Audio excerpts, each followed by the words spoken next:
ये सारे इसके अंदर एडिशन है, सॉरी डिलीशन है, और एक इसके अंदर एडिशन है एक सेक्शन का। आगे बढ़ जाए बच्चों हम लोग, आगे बढ़ जाए, किसी का सबको क्लियर है? जो एक क्वेरी आ रही थी पेज पे बहुत ज्यादा कि कोर्स का बता दें, कोर्स का बता दें, तो ये कोर्स का कंपनी लॉ के अंदर सिर्फ यही है। तो ये अब आप लोगों को क्लियर हो गया। मैं ये ग्रुप पे भी शेयर कर लूंगा, ये स्लाइड है ना मेरी। सब बच्चों को क्लियर हो गया? सब बच्चे लिख दें, सब बच्चों को क्लियर हो गया? चले, गुड गुड। अच्छा, इसके बाद क्या है?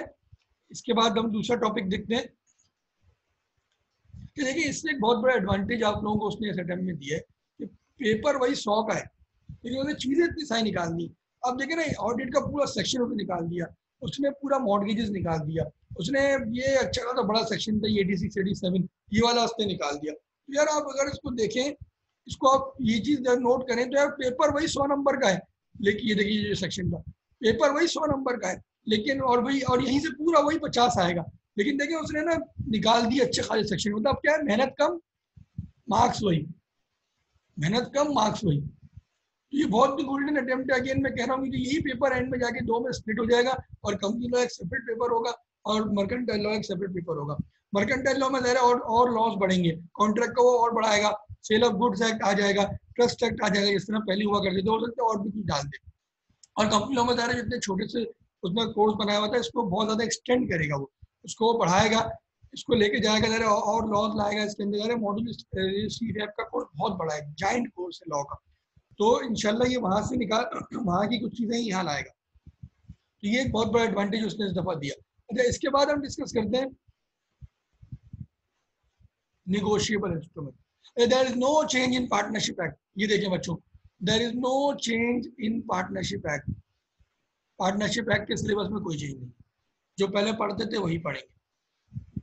अच्छा, फिर आया निगोशिएबल। निगोशिएबल में तो उसने हद ही कर दी, पता नहीं क्या हुआ उसको, वो सो रहा था, नींद में था, क्या था, उसने आधे से ज्यादा निगोशिएबल उड़ा दिया, ऐड कुछ नहीं किया, उड़ा दिया। सेक्शन 1 2 3 क्या थे, डेफिनेशंस थे, ये उसने उड़ा दी। ये क्वेरी आ रही थी बच्चों की ना, सेक्शन 1 से 3 कहाँ गए पेज पे, उड़ा दिया उसने। और ये 16 से 25 के पूरे सेक्शन उसने उड़ा दिए यार, जिसमें डिमांड इंस्ट्रूमेंट था, मैच्योरिटी था। इस दफा का एक जो सवाल आया था वो भी इन्हीं 16 से 25 में से आया था, instrument in code, in code instrument और एम्बिगुअस इंस्ट्रूमेंट, ये सब उसने उड़ा दिया। 82 से 90, how the maker of a negotiable instrument is discharge from his liability. बहुत छोटा सा कोर्स रह गया इसका, जो समझो ये होता है मोर देन 50% उसने उड़ा दिया, मोर देन 50%।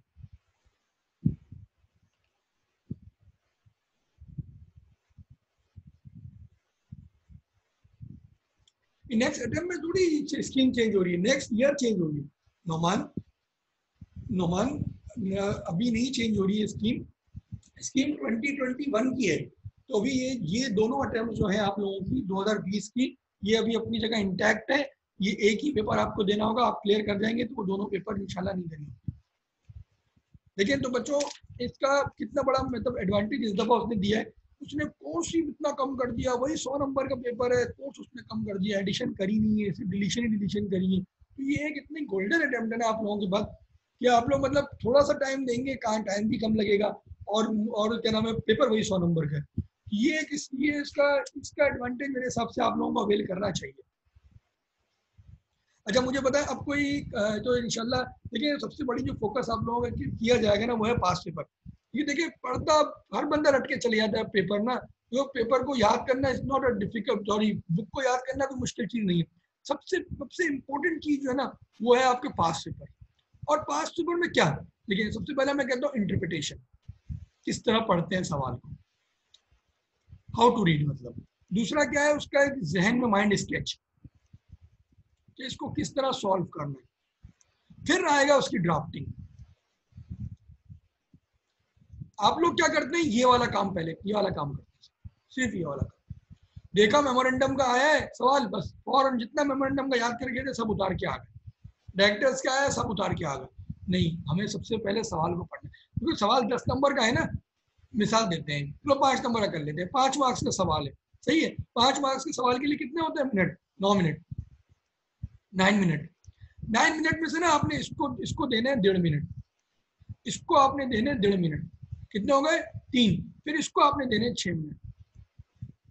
बाद वक्त इसको 2 भी देने पड़ जाते हैं, मुश्किल सवाल होता है इंटरप्रिटेशन करने में 3 मिनट भी देने पड़ जाते हैं। तो सवाल की ड्राफ्टिंग हमेशा देखो, छोटे एक पेज भी अगर आपको पूरा लिखना हो ना, एग्जामिनेशन हॉल में बैठ के मैं एक पेज की बात कर रहा हूँ, एक पेज की जब लिखना होता है तो 15 नंबर का सवाल होता है तकरीबन, एक पेज का पूरा मतलब एक पैराग्राफ, फिर सेकंड पैराग्राफ, थर्ड पैराग्राफ, इसमें भी लिखते हैं, तो पूरा एक पेज लिखने में भी आपको 8 से 10 मिनट लगते हैं। तो आपको 2 पैराग्राफ लिखने में तो आपको बहुत से बहुत 3 से 4 मिनट लगते हैं यार। ये आप लोग छोड़ दें कि यार you do not need to rush to the solution. आपको सबसे पहला काम देंगे माइंड स्केच है, सॉरी इंटरप्रिटेशन। सवाल को पढ़ना किस तरह, मैंने जो सेशन जो रखा था मैंने उसमें यही चीज सिखाई थी कि how to read the question. तो बच्चे ये करते हैं, हम इस तरह तो हम नहीं रीड कर रहे थे, हम तो इस तरह इंटरप्रेट ही नहीं कर रहे थे। ये चीज सबसे अहम है। इसके बाद जो आपकी आएगी वो आपको माइंड स्केच आएगा कि लिखना किस तरह है, इसको बुलेट में लिखना है, इसको पैराग्राफ में लिखना है, हेडिंग देनी है नहीं देनी, लिस्ट वो मांग रहा है, डिफाइन कह रहा है, एक्सप्लेन कह रहा है, आइडेंटिफाई एक्सप्लेन कह रहा है, सबके अलग अलग मीनिंग होते हैं, सबको अलग अलग तरीके से सॉल्व किया जाता है। आप लोगों को पता है कि आइडेंटिफाई में क्या करते हैं ये बच्चों, इसमें लिखो मुझे बताओ जरा, पता है लिस्ट में क्या करते हैं, लिस्ट अगर वो लिखता है डिस्क्राइब तो क्या करते हैं, वो कहता है एक्सप्लेन तो क्या करते हैं, वो कहता है आइडेंटिफाई एंड एक्सप्लेन तो क्या करते हैं, पता है इसमें क्या किस तरह से सॉल्व करा जाता है, हाँ पता है इसमें ये वाला जब वो लिखता है ये वाली चीजें तो उसको किस तरह से सॉल्व किया जाता है, ये पता है आप लोगों को?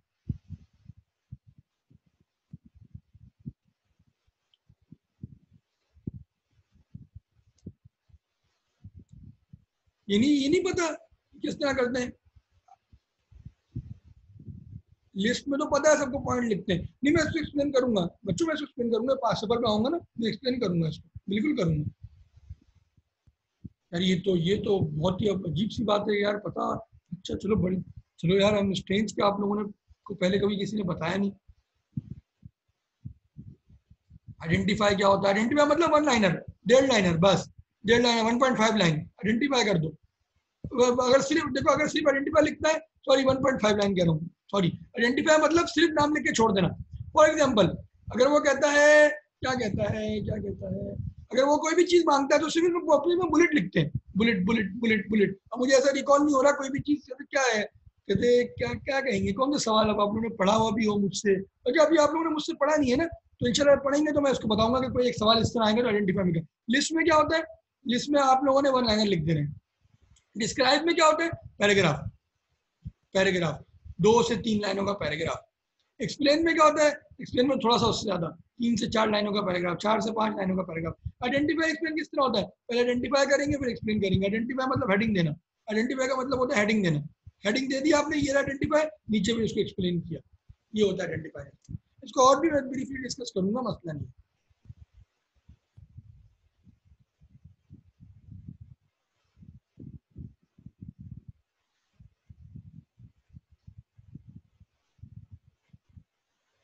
सही है, मैं इसको डिस्कस कर लूंगा। सही है इनाम, आपने सही बताया बिल्कुल। एक्सप्लेन में 3 से 4 लाइन इस तरह लिखते हैं, डिफाइन में भी डेफिनेशन लिखते हैं, बिल्कुल 2 से 3 लाइन में लिखे हैं डिफाइन में। डेफिनेशन हर चीज की नहीं होती, तो उसमें डिफाइन मतलब कि आप थोड़ा सा उसको इलेबोरेट कर दें। ये चीजें बहुत काम आती हैं भाई, ये चीजें क्या अगर वो लिख रहे हैं ना आइडेंटिफाई एक्सप्लेन, और आपने आइडेंटिफाई नहीं किया, हेडिंग नहीं डाली, वो भी नंबर नहीं देगा आपको पूरे। आइडेंटिफिकेशन का हमेशा डायरेक्ट नंबर होता है, आधा नंबर होता है। जब भी आइडेंटिफाई एक्सप्लेन कहता है 6 नंबर का सवाल है, वो कह रहा है आइडेंटिफाई एक्सप्लेन मतलब आपको 4 पॉइंट लिखने, इसमें से वो एक पॉइंट के सॉरी एक पॉइंट का 1.5 नंबर होता है, 1.5 में से आइडेंटिफाई और एक्सप्लेन, एक्सप्लेन का 1 नंबर होता है, आइडेंटिफाई का 0.5 होता है। ये हमेशा याद रखिए आप लोग, जब इसको एग्जामिनर कमेंट्स भी देखेंगे ना, जो सॉरी जो मार्किंग स्कीम आती है उसमें भी इसी तरह उसको एक्सप्लेन किया बस। अच्छा जी, अच्छा अब चेंजेस एक चीज के रह गए सिर्फ, वो है हमारा कॉन्ट्रैक्ट एक्ट, उसको मैं बाद में करूंगा, हालांकि मैं वो उसकी बने में, लेकिन मैंने कहा अभी हम लोग जैसे जैसे पढ़ते जाएंगे उसको करते जाएंगे, उसमें वो बिलमेंट वगैरह की चीजें निकाली और एक सेक्शन बीच से निकाला है। अच्छा जी चले, अच्छा किसी को क्वेश्चन है इससे रिलेटेड मुझसे पूछ ले, किसी बच्चे का, किसी भी स्टूडेंट का कोई क्वेश्चन है तो मुझसे पूछ ले, आगे बढ़ जाऊंगा। कोई क्वेश्चन नहीं है किसी का? लीगल सिस्टम का, लीगल सिस्टम में कुछ चीजें डिलीट की हैं, ऐड नहीं किया।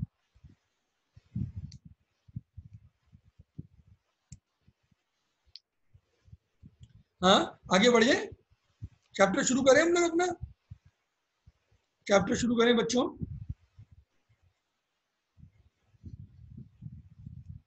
आज लीगल सिस्टम का भी मैंने नहीं बताया, मैंने सिर्फ कंपनी कॉर्पोरेट का बताया और कंपनी लॉ का बताया, पार्टनरशिप का बताया और निगोशिएबल का बताया। इंशाल्लाह आप लोग पढ़ रहे हो ना अभी, जो साथ में बच्चों हम पढ़ते रहेंगे तो चलते रहेंगे, करता कराते रहेंगे, तो मेरी जिम्मेदारी है, आप लोग क्यों टेंशन ले रहे हैं? नहीं ऐड ऐड नहीं हुआ कॉन्ट्रैक्ट,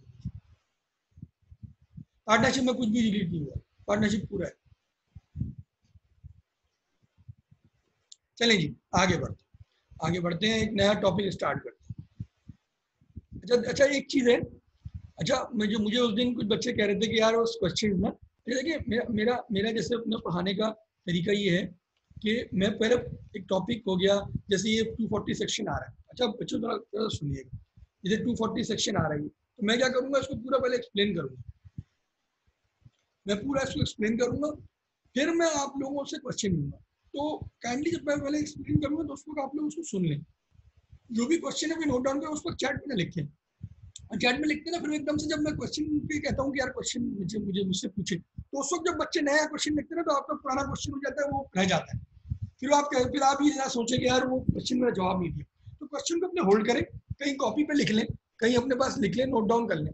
जैसे ही मैं आपको कहूँ कि यार क्वेश्चन लें, मैं आप लोगों को क्वेश्चन दे रहा हूँ, आप मुझसे क्वेश्चन पूछें, तो आप अपना क्वेश्चन रेज कर दें, आप लोगों का क्वेश्चन भी एंटरटेन हो जाएगा। ये क्वेश्चन को एंटरटेन किए बगैर तो मेरा टॉपिक खत्म ही नहीं होगा, ऐसा हो ही नहीं सकता कि मैं पढ़ा के चले जाऊँ, क्वेश्चन तो आप लोगों का 100% एंटरटेन होगा। लेकिन क्या है, जब मैं पहले मैं पढ़ाऊंगा, वो टॉपिक पूरा पढ़ लें, फिर आप क्वेश्चन करेंगे, सही है। अच्छा तो हम शुरू करते हैं। अच्छा ये चैप्टर है इन्वेस्टमेंट एंड डिविडेंड। अच्छा मुझे पता है डिविडेंड क्या होता है, किसी को पता है डिविडेंड क्या होता है? थोड़ा इंटरेक्टिव सेशन करते हैं ना, मजा आएगा। व्हाट इज डिविडेंड, बताइए। प्रॉफिट ऑन शेयर, सही, इनाम, शेयर फ्रॉम प्रॉफिट, बिल्कुल। और कुछ, और कुछ, appropriation of profit, very good. Alternate word use हो रहे हैं, सिनोनिम यूज कर रहे हैं सब, गुड। और इसी बात को ऑल्टरनेट वर्ड है return on investment, return on investment, चलें सही है। चलें आगे, और किसी के पास कुछ है कहने को? ये सबने सही कहा है, गलत किसी ने नहीं कहा। देखिए डिविडेंड क्या होता है, dividend is the amount paid by the company to its shareholder out of the profits of the company.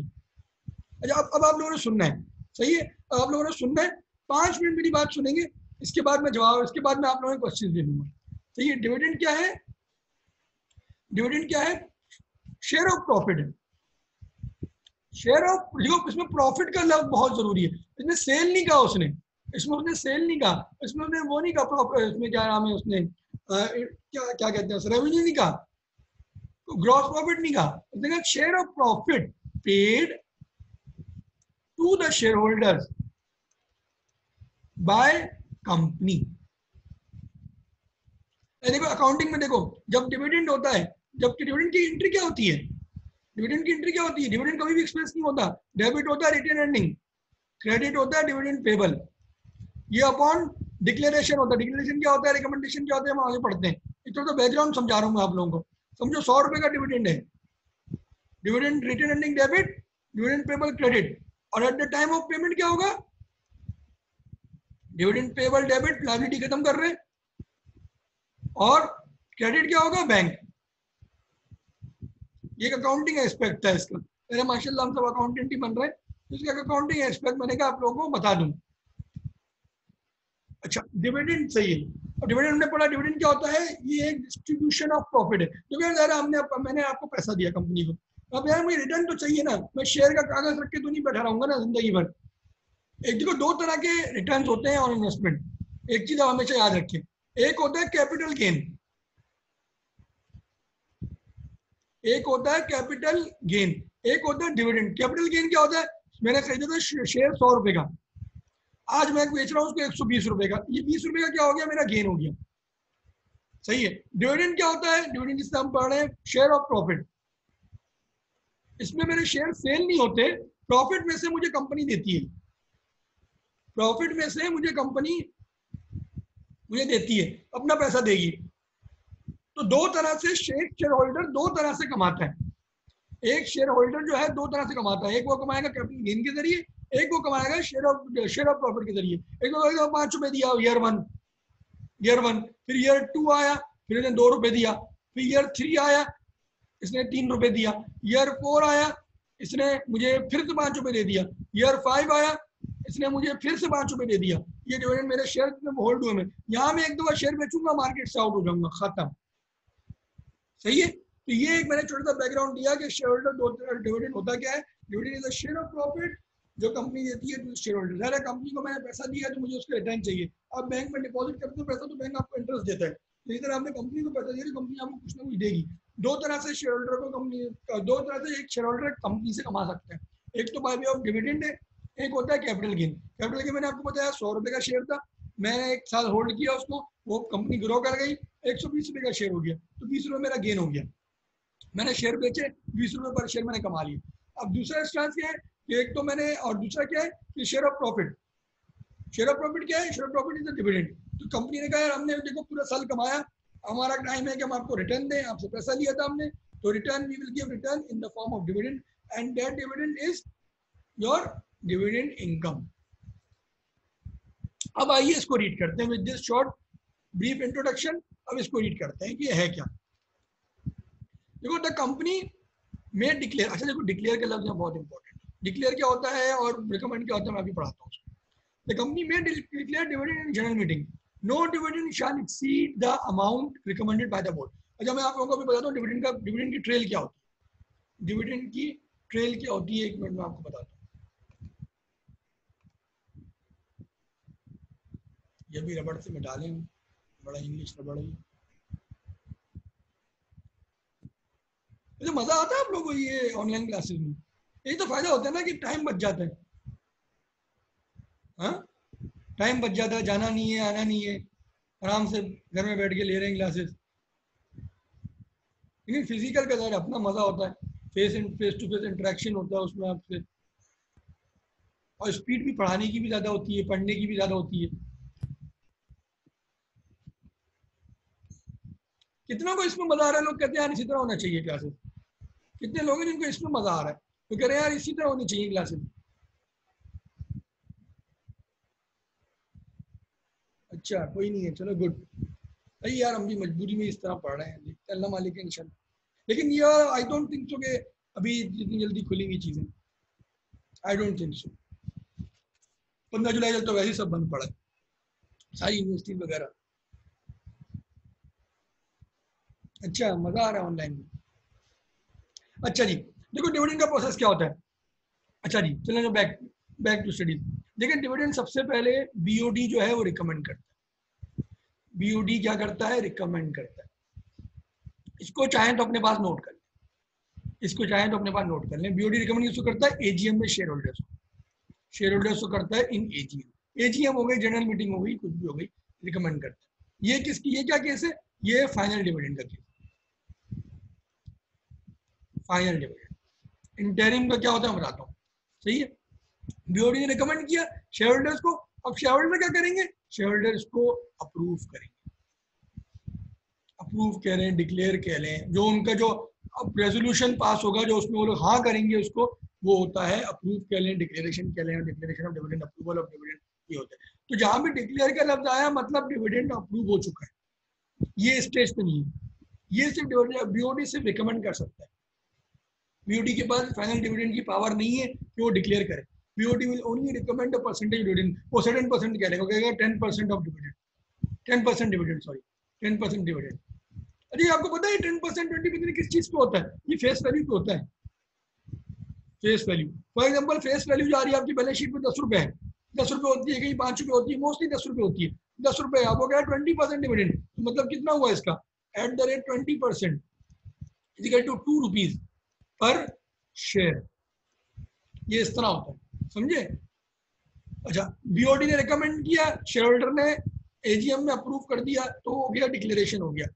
अच्छा देखो कंपनी क्या कह रहा था, कंपनी में declare dividend in general meeting, no dividend shall exceed the amount recommended by the board. ये जो उसने अमाउंट रिकमेंड किया है ना, इससे एक्सीड नहीं कर सकता।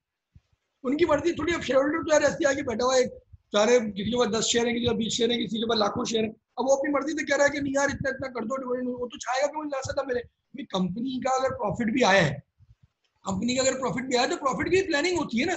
प्रॉफिट आया, आपने कहा यार प्रॉफिट आया 100 रुपए का, हमने कहा यार हम डिविडेंड देंगे, डिविडेंड देंगे हम 10 रुपए, बाकी 90 रुपए की हम इन्वेस्टमेंट करेंगे, INV इन्वेस्टमेंट। तो अब इस तरह अगर आप शेयर होल्डर तो बोलेगा भाई पूरा 100 दे दो यार, भाड़ में गई इन्वेस्टमेंट, कंपनी करते हैं ना अगले साल इन्वेस्टमेंट, अगले साल आएगा फिर क्या पूरा 100 दे दो। तो वो तो चाहेगा ना कि इसकी जेब में पैसे जाए, भाई कंपनी भी तो चलाना है। तो बीओडी जो डिक्लेयर करता है डिविडेंड, वो कंसीडरिंग ऑफ फ्यूचर को देखते हुए करता है कि फ्यूचर में हमारे क्या क्या खर्चे हैं, फ्यूचर में हमें कहाँ कहाँ इन्वेस्टमेंट करनी है, हमें किस तरह अपने बिजनेस को बढ़ाना है, हमें किस तरह ग्रो करना है। शेयर होल्डर थोड़ी चीजें देखेगा, शेयर होल्डर को थोड़ी पता है अफेयर्स ऑफ द कंपनी। वो तो आया उस दिन शेयर मीटिंग के दिन बैठा और कह रहा बस मुझे सब कुछ दे दो, ऐसा नहीं होता। तो कंपनी लॉ ने रिस्ट्रिक्ट किया है, क्यों, हालांकि अप्रूवल उसी को दी है कि भाई आपने ही अप्रूव करना है, लेकिन उसको रिस्ट्रिक्ट किया है कि आप जो अप्रूव करोगे वो बोर्ड ऑफ डायरेक्टर्स की रिकमेंडेशन से ज्यादा नहीं होना चाहिए। सही है, समझ में आया बच्चों? वो बोर्ड ऑफ डायरेक्टर की रिकमेंडेशन ज्यादा नहीं होनी चाहिए। इसको दोबारा पढ़ते हैं। द कंपनी में declare dividend in the general meeting, no dividend shall exceed the amount recommended by the board. Dividend shall not be declared paid out of the profits of the company made from the sale or disposal of any immovable property. इसका क्या मतलब है? देखो इसको पढ़ते हैं, तो फिर मिटा दें और फिर हम इसको देखते हैं।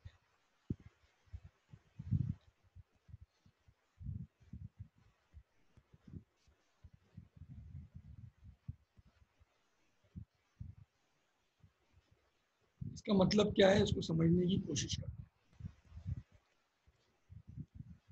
अब देखो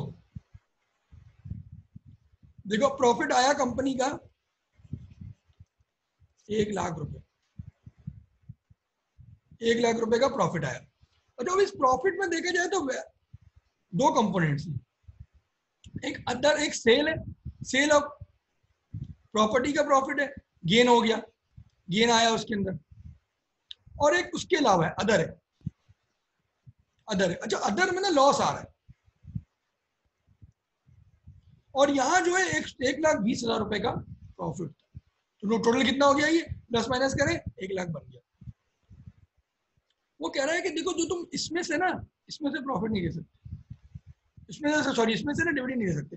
क्या लॉजिक है इसकी, मुझे पता है आप लोगों ने बहुत सारा पढ़ा हुआ भी है, क्या लॉजिक है इसकी? इसकी सोच देखा, ये चीजें जो मैंने थॉट प्रोसेस डेवलप करने वाली बात है, मैं कोशिश करता हूँ कि थॉट प्रोसेस डेवलप हो। मुझे बताएं कि इसके क्या लॉजिक है, क्यों वो कह रहा है कि सेल ऑफ प्रॉपर्टी जो है आपकी, उसमें उसका जो प्रॉफिट है उसमें से आप डिविडेंड नहीं दे सकते, क्यों? मुझे जवाब दो।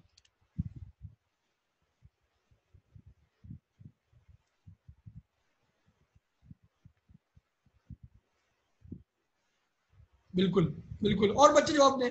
हमजा गुड। देखो मैं बताता हूँ, बिल्कुल सही कहा आप लोगों ने, sale of property not business. लेकिन नॉट बिजनेस से क्या मतलब है यार? देखो वो कह रहा है प्रॉफिट, देखो प्रॉफिट हमेशा उस चीज में से दिया जाता है जो आपका काम हो। अब यार ये तो एक वन ऑफ एक्सरसाइज थी ना, 50 साल से आप काम कर रहे हैं, एक साल आपको हुआ कि यार जो प्रॉपर्टी बेच देते, ये कोई आपका बिजनेस थोड़ी है, ये आपका कोई बिजनेस थोड़ी है सेल ऑफ प्रॉपर्टी। तो भाई वो ये कह रहा है कि यार जो आपका बिजनेस है ना, उसमें से जो कमाया है उसमें से डिविडेंड दोगे तुम। ऐसा नहीं कि एक तुमने 5 फैक्ट्रियां दी, एक फैक्ट्री चली नहीं थी, तुमने बेच दी उसको और तुमने कहा इसमें से डिविडेंड दे दो, नहीं ऐसा नहीं।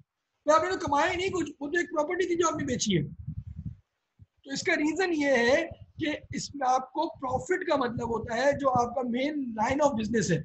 याद है हम मेमोरेंडम में हम लोग पढ़ते थे principal line of business, principal line of business से जो कमाया गया हो उसमें से प्रॉफिट दिया जाएगा। तो उसको दोबारा पढ़ते हैं, dividend shall not be declared paid out of the profits of the company made from the sale or disposal of any immovable property. Immovable property आप लोगों को पता है, कैपिटल एसेट क्या होता है? कैपिटल एसेट होता है शेयर्स वगैरह। कैपिटल एसेट को डिफाइन किया जाता है शेयर, किसी कंपनी के शेयर्स वगैरह हैं आपने बेच दिए। अंडरटेकिंग, अंडरटेकिंग क्या है? कोई दूसरी कंपनी थी आपकी, एसोसिएटेड थी, सब्सिडरी थी, आपने वही बेच दी।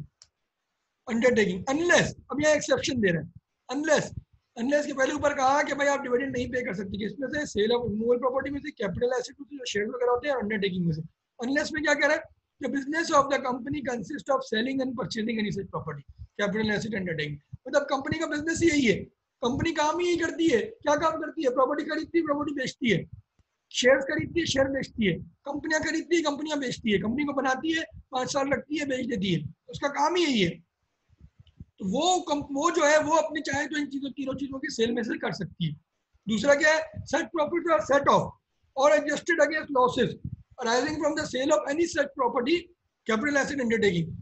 ये इसका क्या मतलब है, यार जो सच प्रॉफिट्स हैं, वो जो प्रॉफिट उसके अंदर से आए हैं, वो सेट ऑफ हो गए, एडजस्ट हो गए against the losses arising from sale of any such property. उसी तरह की दूसरी प्रॉपर्टी में से, कैपिटल एसेट में से सेट ऑफ हो गए, और फिर उसमें से जो प्रॉफिट बच जाएगा वो हम दे सकते हैं। फिर दोबारा इसको पढ़ते हुए आप लोग सवाल लेते हैं। Dividend shall not be declared paid out of the profits of the company made from the sale or disposal of any movable property, capital asset undertaking, unless कब exception आ गई।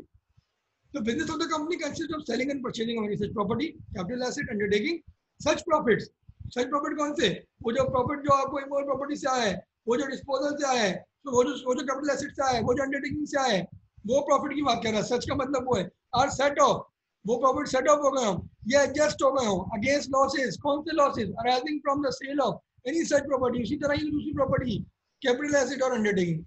Dividend shall not be declared or paid out of the unrealised gain of investment property. Investment property क्या होती है बच्चों, ये आप लोग model में पढ़ेंगे, मैं बस यहाँ पे थोड़ा सा बता देता हूँ। जो आपकी जो प्रॉपर्टी है, आपकी जो प्रॉपर्टी गिवन ऑन रेंट, इसको बैलेंस शीट में अलग से दिखाते हैं। एक तो आप प्रॉपर्टी पीपीई दिखाते हैं, ये पीपीई में नहीं आएगा, ये अलग से दिखाएंगे इन्वेस्टमेंट प्रॉपर्टी में, ये बैलेंस शीट में अलग से आएगा। ये बैलेंस शीट का अलग लाइन आइटम होता है, ये उसकी बात कर रहा है। कोई भी आप रेंट प्रॉपर्टी देंगे तो अगर आप इसमें कमाते हो तो ये इन्वेस्टमेंट प्रॉपर्टी है, प्रॉपर्टी प्लांट एंड इक्विपमेंट नहीं है आपका, आएगा नॉन करंट एसेट में, लेकिन ये इन्वेस्टमेंट प्रॉपर्टी की क्लासिफिकेशन में आएगा। सही है, तो उसमें कह रहा है कि उससे जो अनरियलाइज गेन होगा, ये क्या, ये क्यों अनरियलाइज गेन कैसे आता है, ये अब ये फेयर मार्क टू मार्केट होती है, ये फेयर वैल्यू पे आप इसको लेके जाते हैं, फेयर वैल्यू मॉडल इसके अंदर यूज होता है। फॉर एग्जांपल इसकी फेयर वैल्यू 2019 में 100 थी, अब 2020 में हो गई है 120, तो ये जो अनरियलाइज गेन है, अनरियलाइज क्यों है, क्योंकि बिकी थोड़ी है अभी। रियलाइज अनरियलाइज का मतलब पता है, मैं ले रहा हूँ सबके सवाल ले रहा हूँ। अनरियलाइज गेन, अनरियलाइज कब होगा, जब बिक जाएगी। अनरियलाइज गेन जो 20 है, इसमें से कह रहा हो प्रॉफिट आप उसमें से नहीं, डिविडेंड नहीं दे सकते। अब आप मुझे बताओ, आप लोग क्वेश्चन के, अब मैं क्वेश्चन देता हूँ, अब मैं सब पे क्वेश्चन दे रहा हूँ, मुझे क्वेश्चन बताओ। हाँ, आज ही अदर इनकम हो जाएगी। हाँ, रियलाइज प्रॉफिट नहीं है बिल्कुल।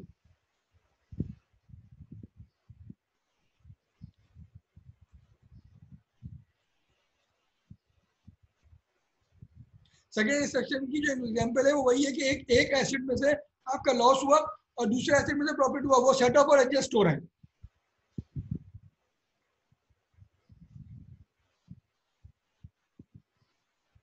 सही है, मुझसे क्वेश्चन पूछे कोई, समझ में आ गया सबको, किसी का कोई क्वेश्चन है?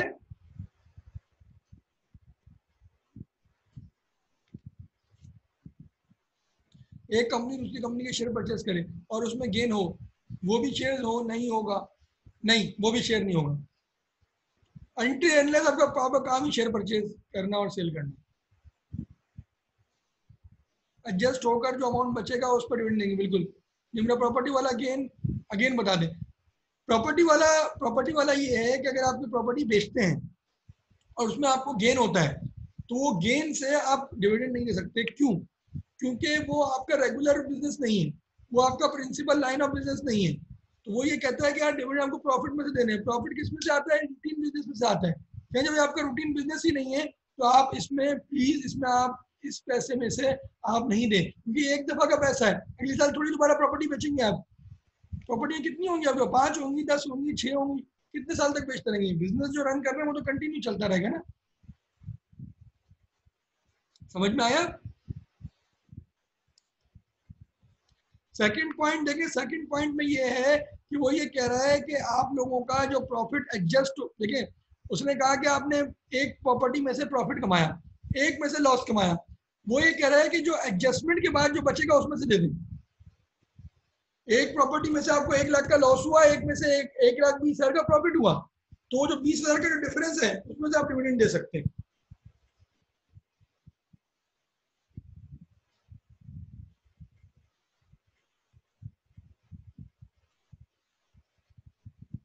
नहीं कर सकते रियलाइज, रियलाइज इन्वेस्टमेंट की प्रॉपर्टी वो ऊपर आ गया ना, रियलाइज इन्वेस्टमेंट की प्रॉपर्टी की इनको ऊपर ऊपर वाले पॉइंट में कवर हो गया। अच्छा सवाल है ये मारूफ, मारूफ का सवाल बहुत अच्छा है।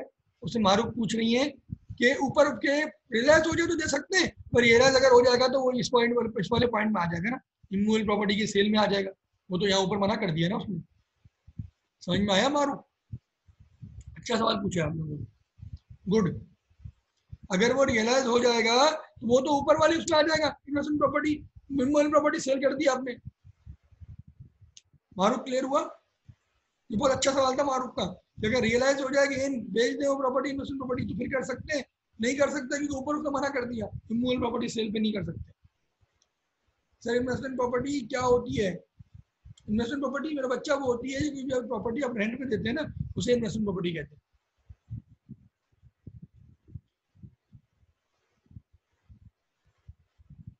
हाँ नहीं देखो, जाहिर सी बात है निम्रा, देखो आप, निम्रा का सवाल है कि बिजनेस, अगर आपका बिजनेस ही प्रॉपर्टी सेल परचेज करने का, तो बिजनेस भी तो रातों रात थोड़ी बनता है, सॉरी प्रॉपर्टी रातों रात थोड़ी बनती है। बिल्कुल सही कह रहे हैं, प्रॉपर्टी रातों रात नहीं बनती। प्रॉपर्टी के फेजेस होते हैं, 5 साल में प्रोजेक्ट तैयार हो रहा है, 10 साल में हो रहा है, 3 साल में हो रहा है, लेकिन तो बिजनेस ही आपका वो है ना। तो 1 साल जब 3 साल बाद आप सब सारे घर बेच देंगे, तो आप उसका उसके अगली 10 साल तक उसका डिविडेंड देते रहे। सही है निम्रा, अच्छा सवाल था ये, गुड। और किसी का कोई क्वेश्चन है? करें बेटा, क्वेश्चन करें, क्वेश्चन तो पीछे ना हटे।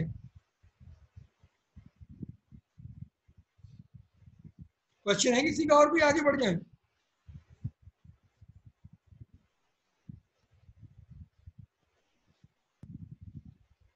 आगे बढ़ जाए, चलो जी आगे बढ़ते हैं, आगे बढ़ते हैं। अब दूसरा टॉपिक देखते हैं इसमें। अच्छा, dividend to be paid only out of profit of the company, हमने ऊपर पढ़ लिया है, तो इसको एक देखने से घुमा लेते हैं कि dividend to be paid only out of profit, any dividend may be paid by a company either in cash or in kind or only out of the profit. अच्छा, इन काइंड क्या होता है ये मैं आगे एक्सप्लेन करता हूँ। The payment of dividend in kind should only be in the form of shares of listed company held by the distributing company. देखो बाद वक्त क्या होता है, मैं समझाता हूँ उसको। बावत क्या होता है, आपके पास पैसा देने को नहीं होता, आप कहते हैं डिविडेंड इन कैश नहीं देंगे, हम डिविडेंड इन काइंड देंगे। इन काइंड मतलब कैश के अंदर नहीं होगा, कोई भी चीज दे देंगे हम आपको।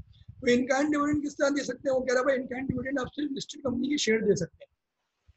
लिस्टेड कंपनी के शेयर क्यों है, अनलिस्टेड क्यों नहीं का?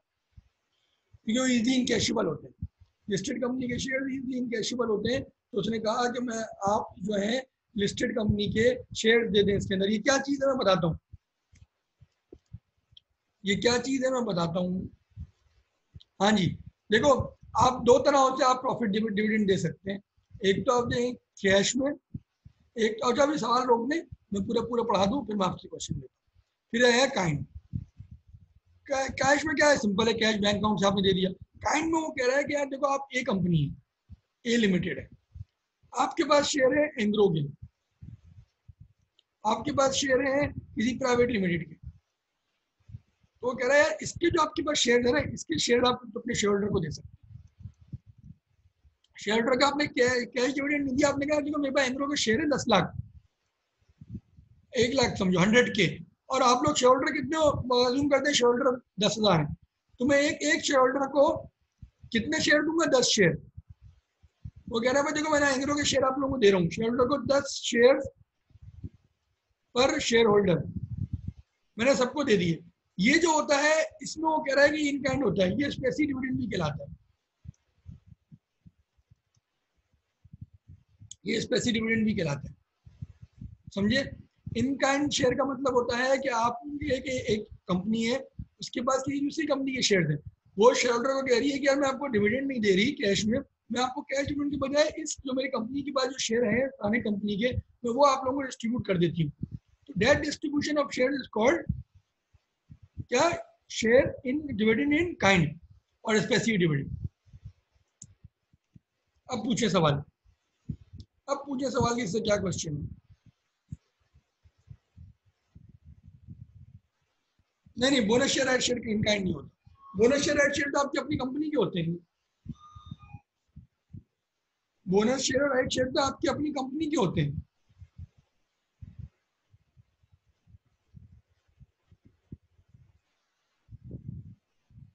पूछे किसी का क्वेश्चन है? नहीं दे सकती, प्राइवेट कंपनी दे सकती है, डिविडेंड काइंड क्यों नहीं दे सकती? उसमें जो लिखा है, उसने कहा है कि आप जिस कंपनी के शेयर देंगे वो प्राइवेट कंपनी नहीं होनी चाहिए।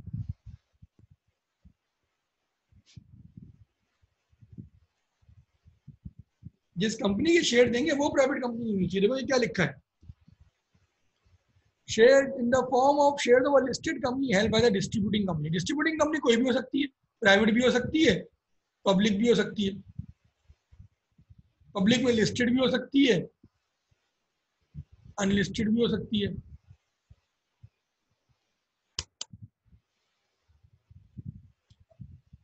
बताया, कोई क्वेश्चन है किसी का?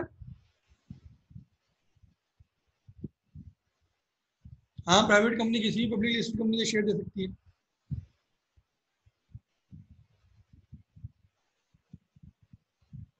बताइए किसी का कोई क्वेश्चन है, आगे बढ़े हम।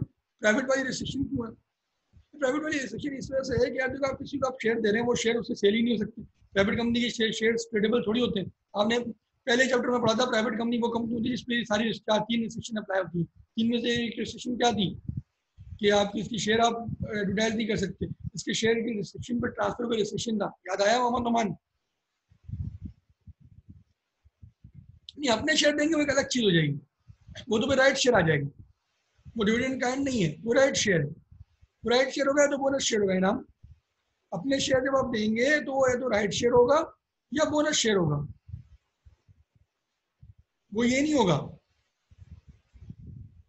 और किसी का कोई क्वेश्चन है? किसी बच्चे का क्वेश्चन है? आगे बढ़े, आगे बढ़े। जब जो समझ में आ रहा है ना, कोई कंफ्यूजन तो नहीं है? अच्छा समझ में आ रहा है? देखो कोई भी फीडबैक हो ना, दो लाजमी। स्पेसिफिक नहीं, स्पेसिफिक आज क्या हो गया, स्पेसिफिक डिविडेंड। स्पेसिफिक डिविडेंड मतलब डिविडेंड काइंड होता है। स्पेसिफिक डिविडेंड वो होता है, सॉरी, स्पेसिफिक डिविडेंड वो होता है जब आप किसी अपने शेयर होल्डर को किसी दूसरी कंपनी के शेयर देते हैं। स्पेसी, SPECEI, स्पेशी, स्पेशी या स्पेसी जो भी कहें।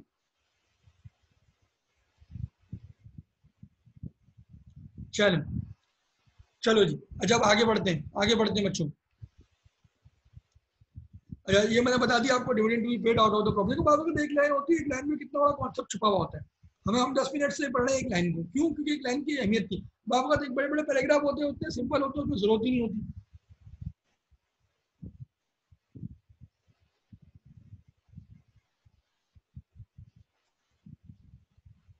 अच्छा एक मिनट, एक मिनट जरा होल्ड कीजिएगा, एक मिनट जरा होल्ड कीजिएगा।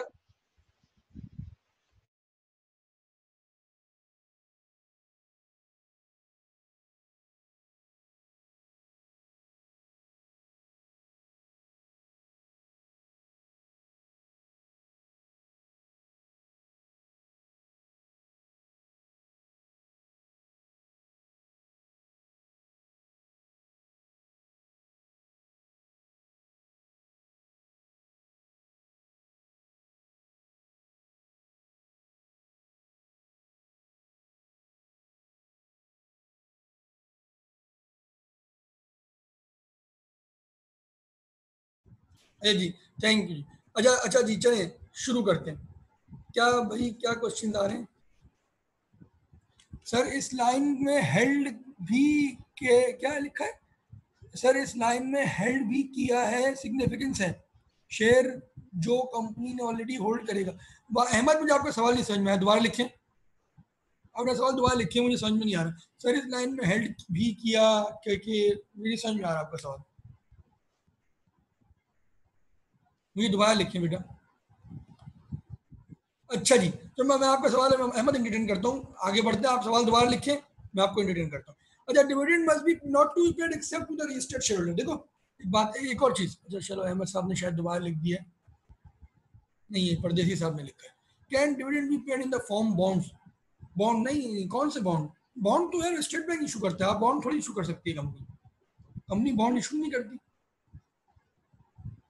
पाकिस्तान इन्वेस्टमेंट बॉन्ड्स जो है तो वो इशू करती है कंपनियां, तो शेयर इशू करेगी या डिबेंचर इशू करेगी, सुकूक इशू करती है कंपनियां।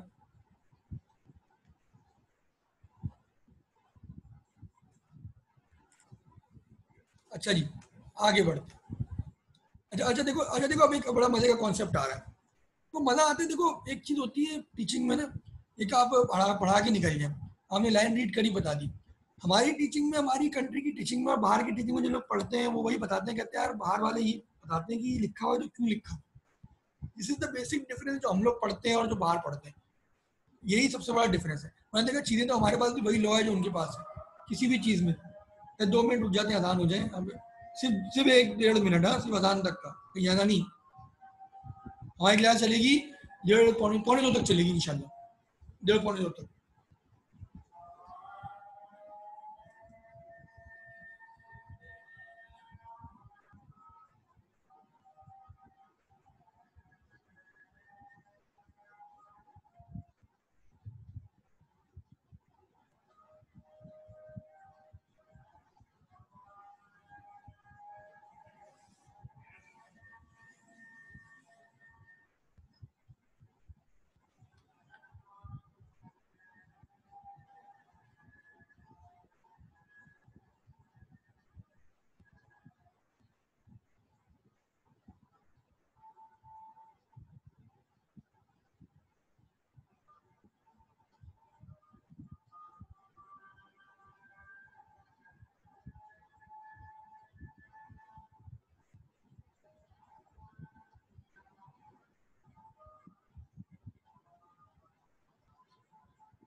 देखो अहमद का क्वेश्चन है, अहमद आप ना सही वाला चीज ना, शायद आप थोड़ा सा कंफ्यूजन हो गया आपको। इसको कहते हैं payment of dividend kind shall only be in the form of shares. ये थोड़ी कह रहा है कि दूसरी कंपनी का शेयर से जो डिविडेंड आएगा उसको डिस्ट्रीब्यूट करेंगे, नहीं भाई नहीं। वो कह रहा है डिविडेंड जो देंगे आप अपनी कंपनी का, ए लिमिटेड डिविडेंड दे रही है, ए लिमिटेड डिविडेंड में अब कैश नहीं दे रही है, ए limited dividend may B company के शेयर्स दे रही है, held by the distributing company. Held मतलब उसकी ओनरशिप में हो, eight the time of distribution of dividend उसकी ओनरशिप में हो। मतलब जैसे डिविडेंड जिस दिन डिक्लेयर हो रहा है, तो एक जैसे बोर्ड एजीएम है, एजीएम में डिक्लेयर होता है, एजीएम के दिन पे उसकी उसकी उसकी ओनरशिप में हो, बस यही है। मतलब एजीएम के दिन में भी नहीं, ईयर एंड पे ओनरशिप पे हो ना, ईयर एंड पे ओनरशिप पे हो ना उसकी।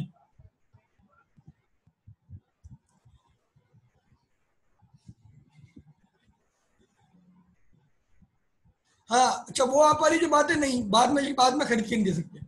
आपकी ओनरशिप में होने चाहिए, eight the time of declaration of dividend आपकी ओनरशिप में होना चाहिए अहमद। ऐसा नहीं कि आपने पहले डिविडेंड डिक्लेयर कर दिया, आपने कहा मैं किसी और कंपनी के शेयर दे दूंगा, कौन सी कंपनी होगी वो, फलाना कंपनी होगी, अभी अगले महीने खरीद के दूंगा, नहीं ऐसा नहीं हो सकता। अहमद क्लियर है अब?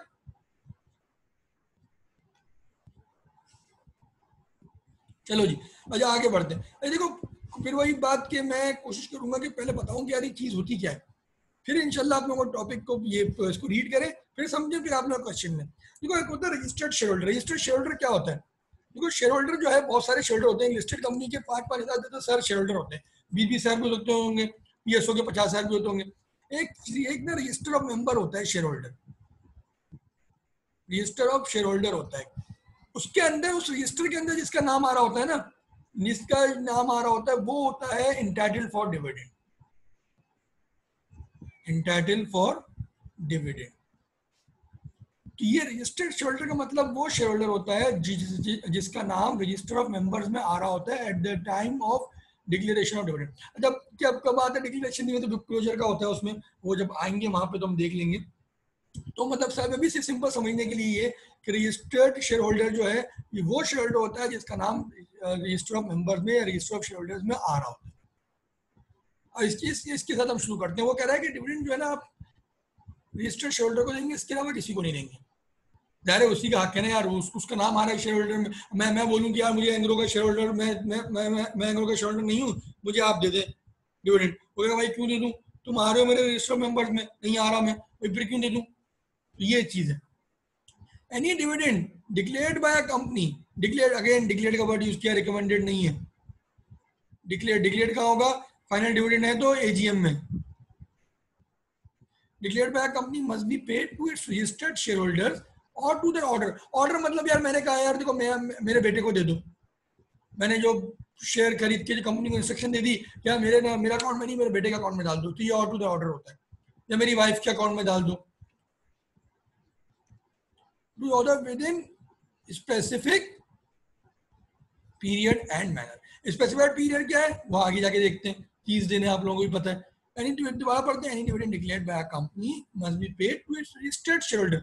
रजिस्टर्ड शेयर होल्डर कौन होते हैं, मैंने आपको बता दिया, ये होते हैं रजिस्टर्ड शेयर होल्डर। और टू देयर ऑर्डर, ऑर्डर मतलब क्या है, ये रहा, सन मेरे बेटे को दे दो, मेरी वाइफ को दे दो, within specified period. Any dividend payable in cash may be paid by cheque or warrant. Warrant क्या होते हैं, सेक्शन होते हैं, डिविडेंड वारंट होते हैं। यार ये जब आप वारंट जाके जमा कराते हैं बैंक में, आपके बैंक अकाउंट में क्रेडिट हो जाता है पैसा, ये पहले होता था, अब तो होता भी नहीं है। Or in any electronic mode to the share holder entitled to the payment of dividend as per their direction. पहले होता था ये, अब तो नहीं होता। अब डायरेक्ट आपका लिस्टेड कंपनी है, 5,000 10,000 शेयर होल्डर होते हैं, आप बैंक को एडवाइस करते हैं, ये सारे नाम इसमें लिखा होता है, 1 2 3 4 एक्सेल की शीट होती है जिसमें आ रहा होता है, नेम आ रहा होता है, CNIC आ रहा होता है और उसका अकाउंट नंबर आ रहा होता है। और ये आप पूरी शीट 1 2 3 करके 5,000 शेयर होल्डर है, तो इसी तरह पूरे 5,000 की डिटेल देते हैं आप। उसके आगे अमाउंट ऑफ डिविडेंड आ रहा होता है, अमाउंट ऑफ डिविडेंड आ रहा होता है। ये आप टोटल, ये टोटल आ रहा था, फॉर एग्जाम्पल ये टोटल आ रहा है 10 लाख रुपए। तो ये 10 लाख रुपए आपने बैंक में जमा कराए, आपने बैंक को कहा कि भाई ये मेरे 5,000 शेयर होल्डर है, इसको इतना इतना इतना इतना इतना इतना देना है। बैंक ने उसी वक्त फ्रैक्शन ऑफ अ सेकंड, आप जिस दिन बोलते हैं उस दिन जाके वो क्लिक पे इन सब अकाउंट होल्डर्स के अकाउंट में पैसा दे देता है। ये होता है इलेक्ट्रॉनिक मोड। प्रैक्टिकली इसी तरह होता है। एक जमाने आप चेक थोड़ी देंगे, 5,000 शेयर होल्डर है, 5,000 के चेक काटें और वो भिजवाएं, ये सब बेवकूफ़ी है। और वारंट जो है, वारंट भी पहले हुआ करता था, आज से 5-10 साल पहले डिविडेंड वारंट हुआ करता था, जो आप वारंट जाके बैंक में जमा कराते थे और वो उसके अगेंस्ट आपके अकाउंट में पैसे आ जाते थे। और चेक भी, चेक तो का तो बिल्कुल ही कोई जवाब ही नहीं बनता। 5,000 शेयर होल्डर है, 5,000 चेक काटेंगे, मर जाएगी कंपनी 5,000 चेक काटते काटते। इनकेस, अब देखो उसने वही बात नीचे भी लिख दी, in case of listed company any dividend payable in cash shall only be paid through electronic mode. Electronic mode कौन सा, ये वाला जो मैंने आपको बताया, ये इलेक्ट्रॉनिक मोड होता है। Directly into the bank account designated by the entitled share holder. अच्छा इसमें इसने ये क्यों लिखा है इन कैश, इन काइंड भी तो होता है ना। अब काइंड बैंक के जरिए थोड़ी जाएगा। अब इन काइंड आप किसी कंपनी के शेयर दे रहे हैं, लिस्टेड कंपनी के, तो वो तो आप CDC के थ्रू ट्रांसफर करवाएंगे ना, आप उसके नाम पे करेंगे ना शेयर। ये थोड़ी कि वो बैंक अकाउंट के जरिए थोड़ी, बैंक अकाउंट में थोड़ी गिरेंगे शेयर, जो CDC अकाउंट में जाएंगे जहाँ शेयर ब्रोकर के पास होते हैं। अच्छा ये सारा मैंने सेक्शन एक्सप्लेन किया, मैं इसको दोबारा बताता हूँ। तो कह रहा भाई डिविडेंड जो भी डिक्लेयर करेंगे आप, वो रजिस्टर्ड शेयर होल्डर के पास जाएगा, और या तो उसके ऑर्डर के पास जाएगा। अगर उसने कहा मेरी बेगम को दे दो, मेरे बच्चे को दे दो, मेरे भाई को दे दो, मेरी बहन को दे दो। रजिस्टर्ड शेयर होल्डर क्या होता है, the name of the share holder whose name is appearing on the register of the share holder या मेंबर्स। सही है। अच्छा फिर क्या उसने कहा, उसने कहा भाई देखो ये जो लिस्टेड कंपनी है, इसके सॉरी आप जो डिविडेंड देंगे ये तो आप चेक के जरिए देंगे, वारंट के जरिए देंगे, या किसी इलेक्ट्रॉनिक मोड के जरिए देंगे। तो उसने कहा जो लिस्टेड कंपनी है, चूंकि इसके शेयर होल्डर बहुत ज्यादा होते हैं, इसमें आप इलेक्ट्रॉनिक नहीं आप वारंट देंगे, नहीं आप चेक देंगे, आप इसमें इलेक्ट्रॉनिक मोड के जरिए सारे शेयर होल्डर्स को दे देंगे पैसा। ये इसके ये पूरा सेक्शन था। और मुझे बताएं आप लोगों को इसमें क्या कोई क्वेश्चन है तो मुझे बताएं, पहले इसको रीड करें, तो क्वेश्चन है तो बताएं।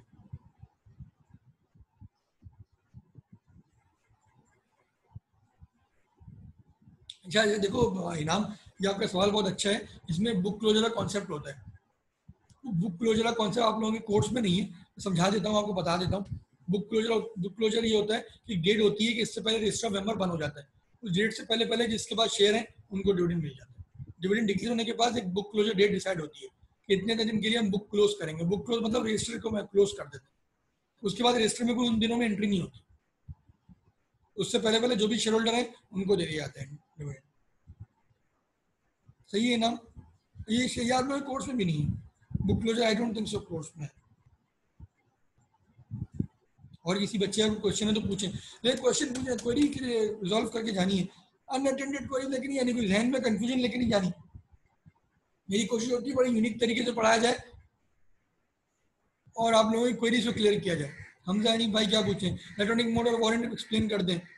यहाँ आसान हो रही थी, अच्छा इलेक्ट्रॉनिक वारंट होता है, इंस्ट्रक्शन होती है बैंक को कि भाई आप इस अकाउंट होल्डर के बैंक अकाउंट में पैसा डाल दें, तो आप वारंट जाके जमा कराते हैं बैंक में, बैंक अकाउंट में आपको पैसा आ जाता है। ये पहले हुआ करता था। इलेक्ट्रॉनिक मोड क्या होती है? इलेक्ट्रॉनिक मोड होता है कि आप बैंक को इंस्ट्रक्शन देते हैं, ये मेरे 5000 शेयर होल्डर है, मैंने डायग्राम भी बनाई है, ये 5000 शेयर होल्डर है, इनके अकाउंट के ये नाम है, इनका ये CNIC है, इनका ये डिविडेंड का अमाउंट है, इनका ये अकाउंट नंबर है, इनके अकाउंट में पैसे डाल दें। डिविडेंड तो वो सारे डाल देते हैं आप लोगों के अकाउंट में पैसे। ये होता है इलेक्ट्रॉनिक मोड।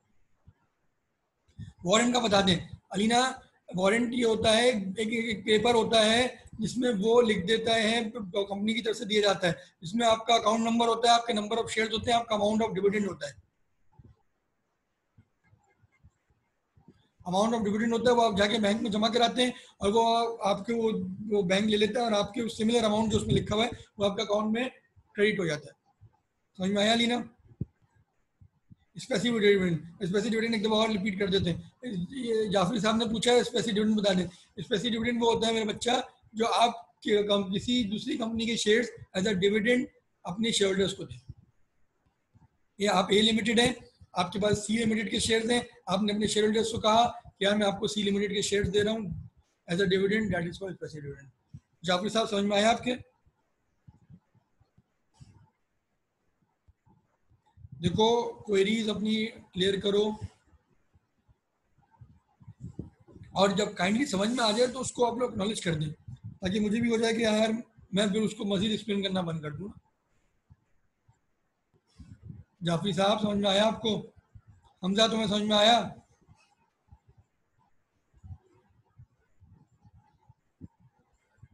गुड गुड, आगे बढ़ते हैं।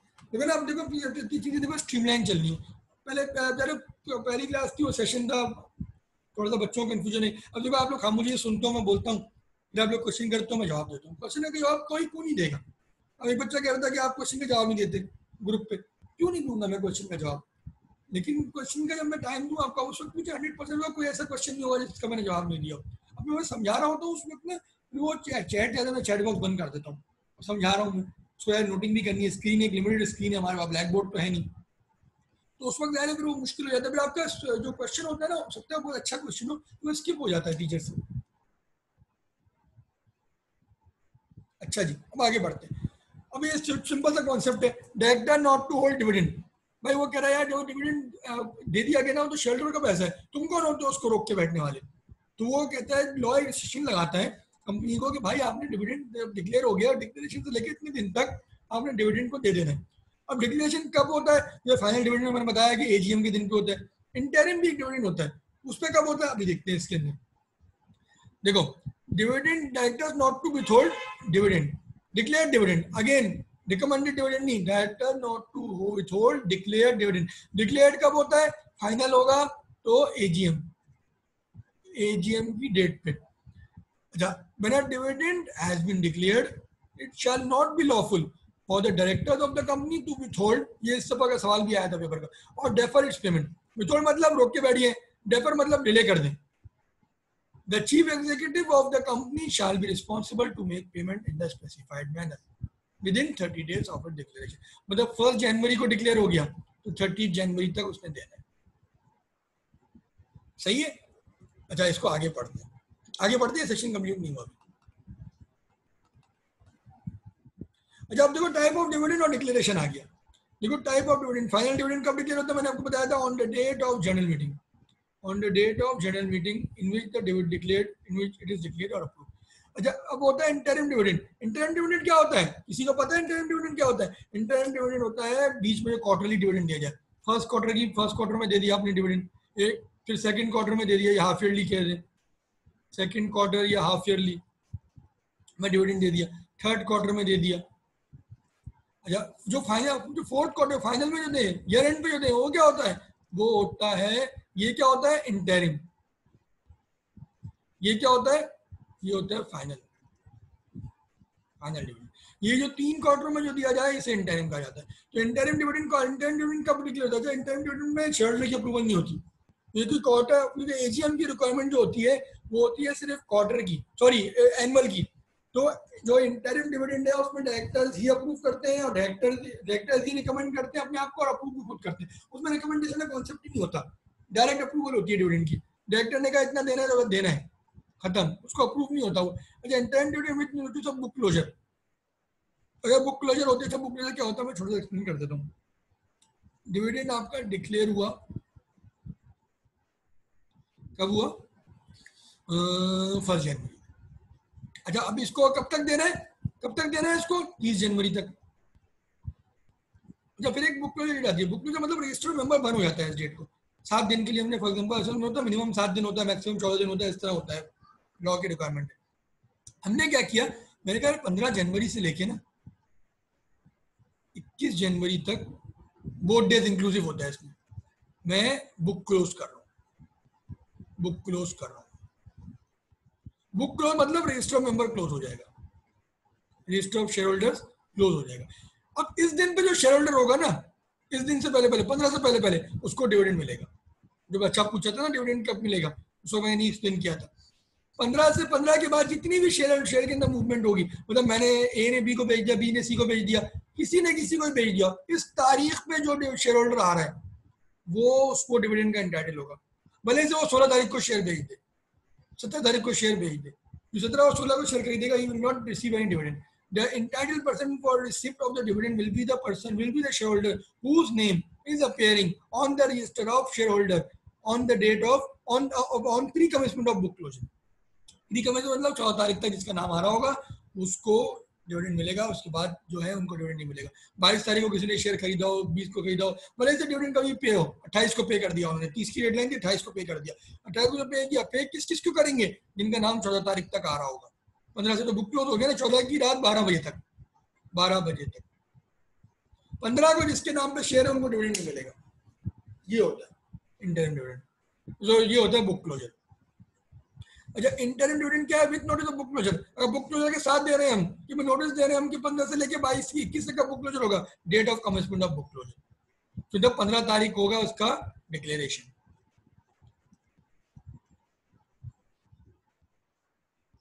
अब अच्छा, इस केस में क्या होगा, जो हमारी वो डेट क्या होगी, क्या नाम है अपना, क्या कहते हैं वो, हाँ वो 30 दिन कहाँ से काउंट होंगे? 15 तारीख से। 15 में 30 से मिला लो, फॉर एग्जाम्पल 14 फरवरी बन गया, यहाँ से काउंट होगा date of declaration.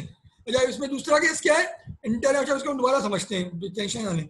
Interim dividend without notice of book closure, मतलब इसमें कोई बुक क्लोजर वगैरह नहीं हो रहा, the date on which such dividend is approved by the board. पहले तो 1 जनवरी को मीटिंग हुई, कहाँ गया 1 जनवरी को डिविडेंड डिक्लेयर हुआ, यही अप्रूव हो गया, मीटिंग हुई, तो इसकी डेट क्या होगी? 30 जनवरी।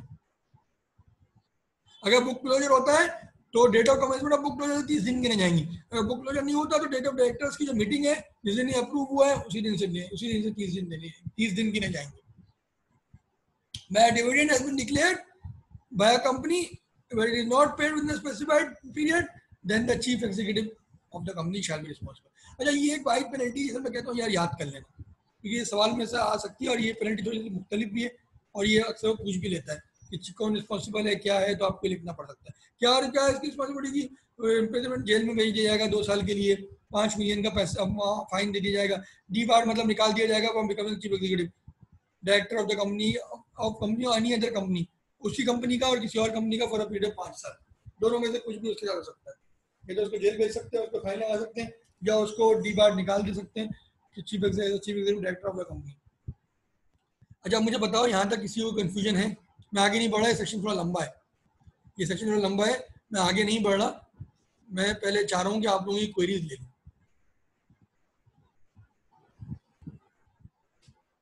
बुक क्लोजर का एक पीरियड होता है, एक ही दिन के लिए बुक क्लोज नहीं होता। बुक क्लोजर का पीरियड होता है मिनिमम 7 दिन होता है, मैक्सिमम 14 दिन होता है। 15 से होगी 21 तक, 15 से बुक क्लोज होगा और 21 तक चलेगा।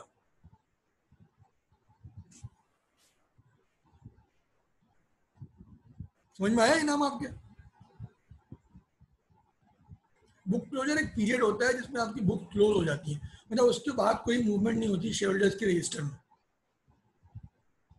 For the purpose of dividend. Again for the purpose of dividend ना,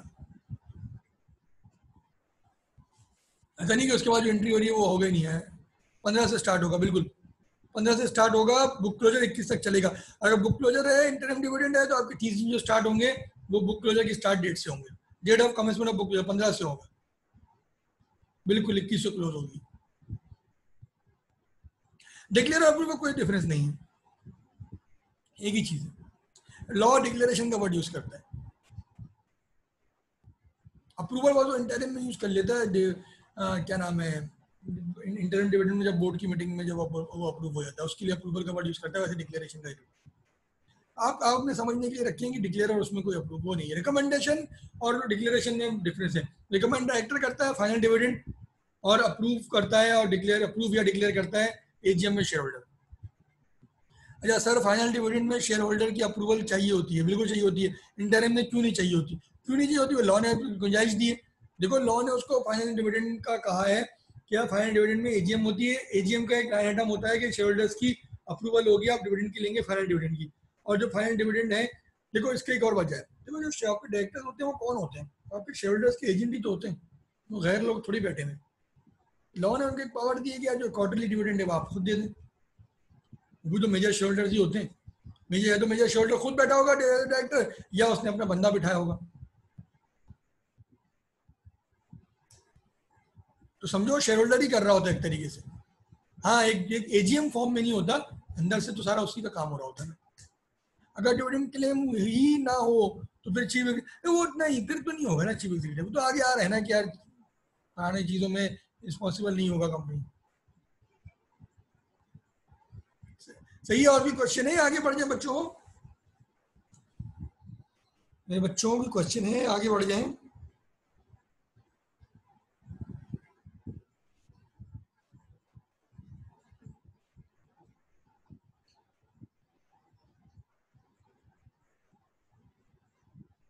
पूछे नोमान, क्या क्वेश्चन है? पूछो पूछो, क्वेश्चन पूछो, मसला नहीं है। किसी का है क्वेश्चन? मैं 1 मिनट और दे रहा हूँ, देख लो, इसको पढ़ लो। सर जो इंटरिम देती है उनका प्रॉफिट ज्यादा होता है, इस वजह से इंटरिम नहीं, नहीं प्रॉफिट ज्यादा नहीं होता। बात कंपनी का पॉलिसी होती है कि यार इंटरिम भी दे दो, फाइनल भी दे रहे हो, साल में एक दफा दे रहे हैं, साल में एक दफा 20 रुपए दे रहे हैं, तो 15 रुपए 5 रुपए करके 2 दफा में दे दो।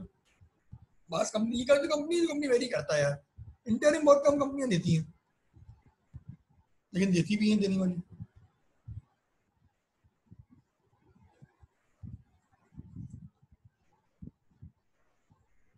हो गया क्वेश्चन, आगे बढ़े।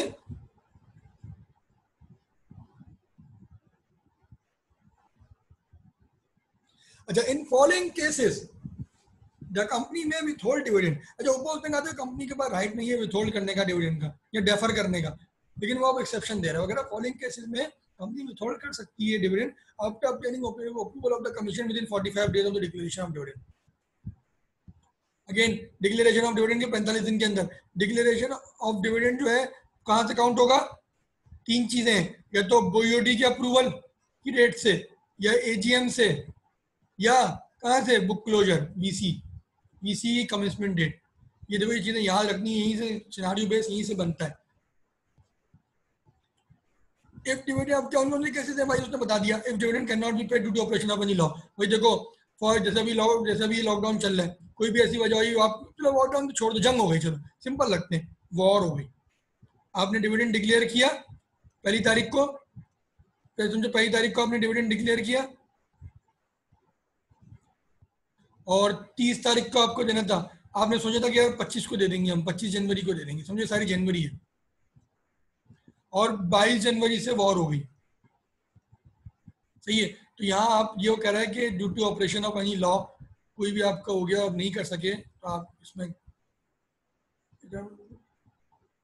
आप इसमें जिम्मेदार नहीं होंगे. If the shareholder has given instruction regarding the payment of the dividend and such instruction cannot be followed, उसने ऐसी चीज लिख दी जो हो ही नहीं सकती. फॉर एग्जाम्पल उसने ऐसा पता लिख दिया जो वो है ही नहीं, एग्जिस्ट ही नहीं करता. ऐसा पता लिख दिया उसने कहा ऐसे बंदे को दे दो जो मर गया है.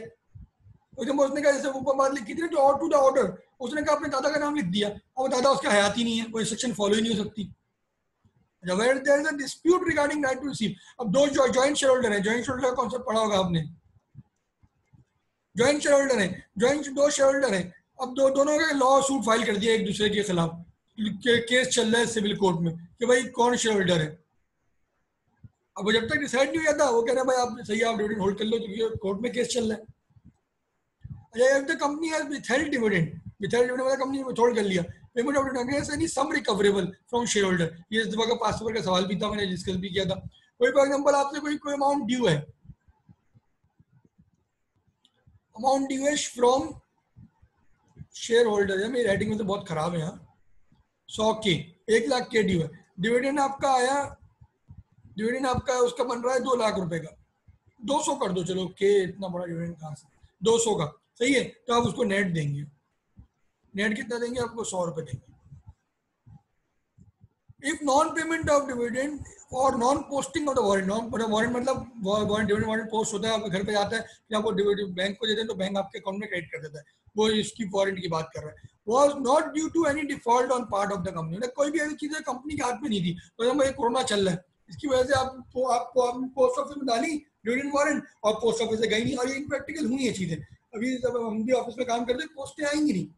वो बोल रहे हम बैंक को फोन करें, बैंक कह रहा है हम 10 दिन हो गए, 5 दिन हो गए टीसीएस करे, तो टीसीएस आई नहीं है. तो शुरू के 1 हफ्ते सारी चीजें मसले चल रहे थे. तो वो कह रहा है कि कंपनी नॉन पेमेंट जो डिविडेंड है, नॉन पोस्टिंग ऑफ वारंट है, वो कोई ऐसी डिफॉल्ट की वजह से जो कंपनी की गलती नहीं है. अच्छा, इसको रिपीट करते हैं एक दफा. वो कह रहा है कि भाई देखो आपको ऊपर उसने मना किया, उसने कहा देखो यार डिविडेंड आप विथहोल्ड नहीं कर सकते, लॉफुल नहीं. नीचे उसने कहा देखो ये एक्सेप्शन है. एक्सेप्शन क्या है, उसने देखो कोई भी ऑपरेशन ऑफ लॉ की वजह से कोई जंग हो जाए, कोई सूरत हो जाए, आप रोक सकते हैं. तो ये आप नहीं दे सकते इसमें, रुक गए आप, उसमें कोई मसला नहीं है, आप जिम्मेदार नहीं होंगे. और दूसरा उसने कहा कि कोई शेयरहोल्डर ने ऐसी इंस्ट्रक्शन दे दी हो जो कोई भी नहीं दे सकती. मतलब दादा मर गया, उसके 20 साल हो गया, दादा का नाम दे दिया, उसने कहा दादा को दे दे, दादा साहब है ही नहीं जिंदा. अगर कोई कह रहा है कि dispute regarding right to receive dividend, अब 2 शेयरहोल्डर थे, उनका right to receive dividend pay जो कोर्ट केस चल रहा है, तो लॉ कहता है अभी आप रुक जाओ, जब तक कोर्ट के डिसाइड नहीं होगा आप नहीं दे सकते डिविडेंड. अच्छा, if a company has withheld the payment of dividend against any sum recoverable from shareholder. और दूसरी चीज कह रहा है कंपनी ने कोई विथहेल्ड कर दिया, कोई भी पेमेंट थी शेयरहोल्डर से ड्यू थी, किसी फॉर्म में ड्यू थी. वैसे ऐसा होता नहीं है शेयरहोल्डर से ड्यू हो, लेकिन लॉ में है पहले एक जमाने में पार्टली पेड शेयर होते थे, उस पर वो कह सकते हैं कि शेयरहोल्डर से ड्यू. एक और तरीका हो सकता है कि राइट शेयर थे, आपने पैसे जमा नहीं कराया, लेकिन अगेन राइट शेयर भी आपको इशू नहीं होते तो पैसे जमा ना कराए. आप कोई भी ऐसी एजम्पशन ले लेंगे इसमें शेयर्स जिसमें उसको अमाउंट ड्यू थी, फिर उसका पेमेंट का टाइम आया तो उसको वहां से काट के दे दिए पैसे. आखिरी क्या कह रहे हैं, जो नॉन पेमेंट डिविडेंड है वो ऐसे डिफॉल्ट पे हो जो कंपनी की गलती पे ना हो. मैंने कोरोना वायरस वाली एग्जांपल दी. मैंने कहा देखो यार वो पोस्ट उसने करा दी थी लेकिन नहीं पहुंच सका, तो उसमें उसकी गलती नहीं है, तो लॉ कहता है गुंजाइश देता है तो भाई आप उसको जाने दो. अच्छा, आप मुझसे कोई पूछे इसमें किसी का क्वेश्चन है तो मैं इसको पूरा कर लेते ना, इसको पूरा कर लेते हैं, इस सेक्शन को पूरा कर लेते हैं, फिर मैं आपको क्वेश्चन दे दूंगा.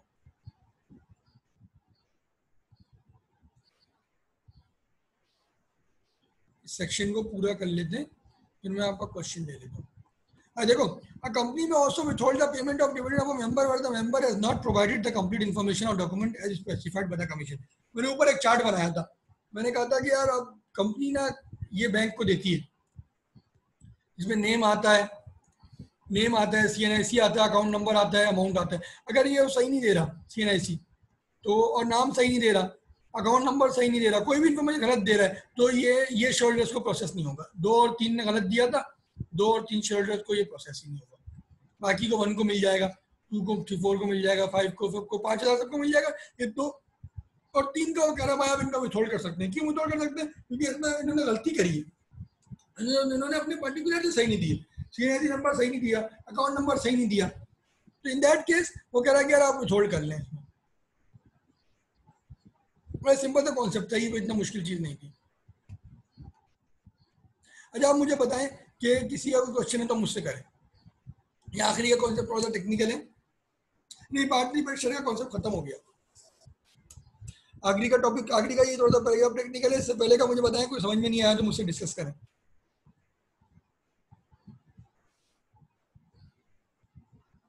पॉइंट 5 रिपीट कर दें।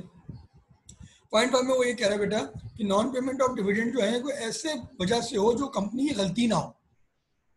सही है। फॉर एग्जाम्पल आपने एड्रेस गलत दे दिया, सही है, अब वो गया, वो आपके डिविडेंड वारंट पोस्ट करने गया, आपका एड्रेस ही गलत है, सही है। और आपने, और दूसरी चीज क्या कह रहा है कि आपने क्या पोस्ट ऑफिस में जमा करा दिया, अभी लॉकडाउन जैसी सिचुएशन थी, इसमें टीसीएस वाले शुरू में कर ही नहीं रहे थे, दे ही नहीं रहे थे चीजें आगे, तो उसमें आपने दे दिया 22 तारीख को, और वो उसको पहुंचा अगले महीने की 22 तारीख को, तो कह रहा भाई उसकी गलती थोड़ी, लॉकडाउन की वजह से हुआ है, उसने आगे नहीं दिया।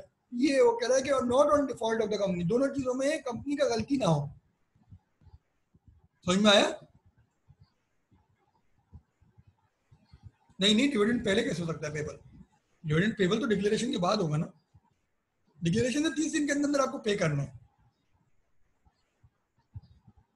ये पार्टली पार्टली देखो, लॉ में जब चेंजेस होती है ना तो उससे कॉरेस्पॉन्डिंग इफेक्ट्स नहीं हटाते हैं लोग, एक जगह से चेंज करते थे दूसरी जगह से नहीं करते। वैसे ये पार्टली पेड शेयर के टाइम पे भी होगा, तो ना उस पार्टली पेड तो निकाल दी, ये नहीं निकाला, पार्टली पेड से लिंक नहीं कर सकते ना, पार्टली पेड भाई नहीं ना। किसी का कोई और क्वेश्चन है? जो क्वेरीज क्लियर करके चलनी है, जो मैंने मैंने नोट्स बनाए हैं बहुत सिंप्लीफाइड है, बहुत ही ईजी, बहुत ही सिंप्लीफाइड फॉर्म में है, टू द पॉइंट है, एग्जाम को मद्देनजर रखते हुए। जो नॉलेज में भी झाड़ सकता था इसके अंदर, स्टडी टेक्स्ट से भी आप पढ़ सकते हैं। स्टडी टेक्स्ट में जो चीज़ 130 पेजेस में लिखी है वो मैंने 80 से 90 पेजेस में लिखी है।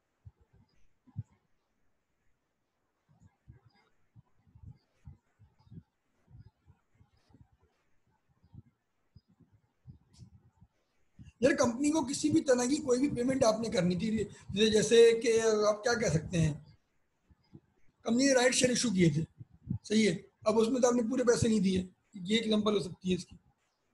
कंपनी यार मतलब शेयर होल्डर से लेती नहीं है पैसा यार इस तरह, या तो राइट शेयर के जरिए लेगी, या वो बस राइट शेयर के जरिए लेती है, या डिवेंचर के जरिए ले लेगी, डिवेंचर इशू कर रही हूँ मैं, प्रेफरेंस शेयर इशू कर रही हूँ, उस तरह से ले लेगी। इसके अलावा और कोई तरीके से लेती नहीं है यार। ऐसे थोड़ी है कि चंदा लिख के बजन लगा दे, पता नहीं इसने ये इन्होंने हटाया नहीं है सेक्शन, मेरे हिसाब से ये इररिलेवेंट चीजें, लेकिन अब है तो याद करनी है। आगे बढ़े। कंपनी शेयर होल्डर से सिर्फ 2-3 तरह से पैसे ले सकती है, एक तो राइट इशू होता है, सही है, दूसरा आपका होता है आप वो इशू करें, क्या नाम है, डिवेंचर इशू करें, वो भी as a form of loan होता है, या तो प्रेफरेंस शेयर इशू करें। इसके अलावा आप डायरेक्ट लोन नहीं ले सकते कंपनी से यार। सही है, आगे बढ़े। अच्छा आगे बढ़े।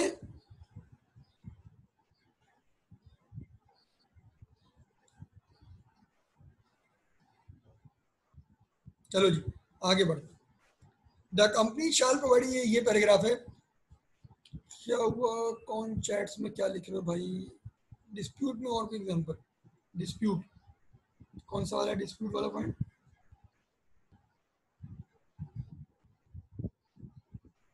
डिस्प्यूट में यही है बाजी, डिस्प्यूट में और क्या एग्जांपल होगी? दो शेयर होल्डर है, उन्होंने कोर्ट केस फाइल किया हुआ है, भाई मेरा राइट है, वो कह नहीं मेरा राइट है शेयर लेने का। डिस्प्यूट में यही एग्जांपल है, उसके अलावा और एग्जांपल है ही नहीं।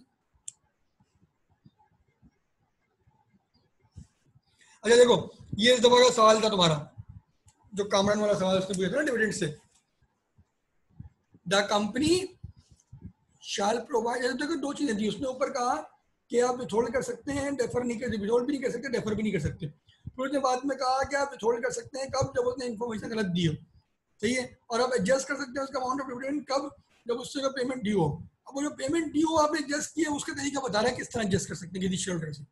The company shall provide an application to SECP in the specified form within 45 days from the date of declaration of the dividend. सही है, डिक्लेरेशन हो गई 1 जनवरी को, तो आप 15 फरवरी तक SECP को एक एप्लीकेशन देंगे कि मैं शेयर होल्डर का इतना पैसा काट रहा हूं, सही है। एंड SECP में परमिट द कंपनी में, क्यों हो सकता है कंपनी गलत काट रही हो, तो उसको क्या भाई तुम एससीपी तो प्रोटेक्ट करता राइट के शेयर होल्डर्स को, तो कहेगा नहीं भाई नहीं तुम नहीं काट सकते, जाओ जाओ उसके आगे पूरा पैसा दो। तभी मे का लफ्ज यूज किया गया है, शाल नहीं कहा। May permit the company to withhold or defer payment of dividend of such shareholder after providing an opportunity to the shareholder to make representation against the proposed action। वो क्या करेगा, उसके पास फर्स्ट जनवरी को उसके पास आई एप्लीकेशन, सही है, सॉरी 15 फरवरी तक उसके पास एप्लीकेशन देने का टाइम है कंपनी के पास। कंपनी ने एप्लीकेशन दी कितनी, फर्स्ट फरवरी को, फर्स्ट फरवरी को एससीपी को उसने एप्लीकेशन दे दी। अब एससीपी भाई क्या करेंगे, एससीपी भाई ने क्या किया, ये मैं यहाँ नीचे लिख रहा हूँ, उसने क्या जो फॉर एग्जाम्पल कामरान नाम है उस बंदे का, कामरान को उसने खत लिखा, उसने कहा मेरे को तुम्हारा डिविडेंड काट रहे हैं लोग ऐसे, तुम बताओ कि ये सही है गलत है। अब कोई ऐसी चीज तो नहीं कि तुम इसके अगेंस्ट बात करना चाहते हो, नहीं यार ये तो लॉ लॉफुल हो रहा है, मैंने पैसा दे चुका हूँ, ये लो बैंक की स्लिप मैं आपको दे रहा हूँ, मैंने इनके अकाउंट में जमा कराया है, ये ऐसा गलत कर रहे हैं। या तो वो ये कहेगा या वो कहेगा नहीं नहीं सही है भाई, कोई मसला नहीं, काट रहे हैं, मेरा पैसा ड्यू था। अगर वो कहता है कि भाई हाँ मेरा पैसा ड्यू था, मुझसे काट रहे हैं, तो एससीपी अलाउ कर देगा, इसको अलाउ कर देगा कंपनी को। अगर वो कहेगा नहीं कि भाई मैं उसने प्रूफ कर दिया कि नहीं ये गलत काट रहे, तो एससीपी रोक देगा कंपनी को, जब भी उसने यहाँ मे का वर्ड यूज किया है। कहाँ गया मे, मे मे मे मे मे मे एससीपी में, देखो दोबारा पढ़ते हैं। The company shall provide an opportunity to the company shall provide an application to SCCP in the specified form within 45 days from the date of declaration of dividend। कभी भी किसी का डिविडेंड का अमाउंट काटना हो, उसकी अमाउंट ड्यू से, तो कंपनी क्या करेगी 45 डेज के अंदर एप्लीकेशन देगी फ्रॉम डेट ऑफ डिक्लेरेशन। अगर डेट ऑफ डिक्लेरेशन 1 जनवरी है तो 45 डेज कब तक होंगे, 15 फेब तक उसको एप्लीकेशन देना है। अगर फॉर एग्जाम्पल कंपनी ने दे दी 1 फरवरी को एप्लीकेशन दे दी, तो एससीसीपी क्या करेगा, एससीसीपी क्या करेगा कि उस जो शेयर होल्डर है उसको एक अपॉर्चुनिटी देगा। अपॉर्चुनिटी क्या देगा, उसको कहेगा भाई देखो तुम्हारे पैसे काट रहे हैं, क्या जायज है या नाजायज है। अगर शेयर होल्डर ने कहा हाँ सही है जायज है तो सही है, ये तो शेयर होल्डर क्या कहेगा, तो अपॉर्चुनिटी क्यों देगा उसको, टू मेक रिप्रेजेंटेशन। क्या रिप्रेजेंटेशन किस चीज का, against the propose action. Propose action क्या है, deduction of dividend. Propose action क्या है उसका, डिडक्शन ऑफ डिविडेंड। अच्छा वो उसको कह रहा है कि भाई अगेंस्ट द प्रपोज एक्शन की क्या मतलब है, भाई तुम इसके अगेंस्ट बात करो, नहीं नहीं भाई तो गलत कर रहा है यार मेरे साथ, इसके अगेंस्ट। देखो लफ्जों को मीनिंग निकालना बहुत जरूरी है, एक एक लाइन का अपना मीनिंग होता है। Provide opportunity, opportunity to whom, to the share holder, to which share holder, of whom, of whose the amount of dividend is deducted, will be deducted। सही है। अच्छा फिर क्या कह रहे हैं, टू मेक रिप्रेजेंटेशन, किस लिए अपॉर्चुनिटी दे रहे हैं, रिप्रेजेंटेशन, कि वो अपने आप की अपनी सफाई पेश करे, या अपने आगे से बात करे अपने लिए, against the propose action. Representation कब देगा वो, अगेंस्ट वो कहेगा नहीं आई विद द प्रपोज एक्शन, भाई वो तो प्रपोज एक्शन की कंपनी ले रही है, यार जाहिर है यार मेरा तो बनता था काटना पैसा, तो वो सही है। अगर कोई अगेंस्ट है उसके, तो वो क्या करेगा, उसको एससीसीबी को लिखेगा, तो देखो मेरे साथ गलत हो रहा है, ये रहा प्रूफ, मैंने इसको पैसे दे दिए थे, ये लोग मेरे साथ गलत कर रहे हैं। अब बताओ मेरे बच्चों, इसमें से किसी को कुछ समझना है?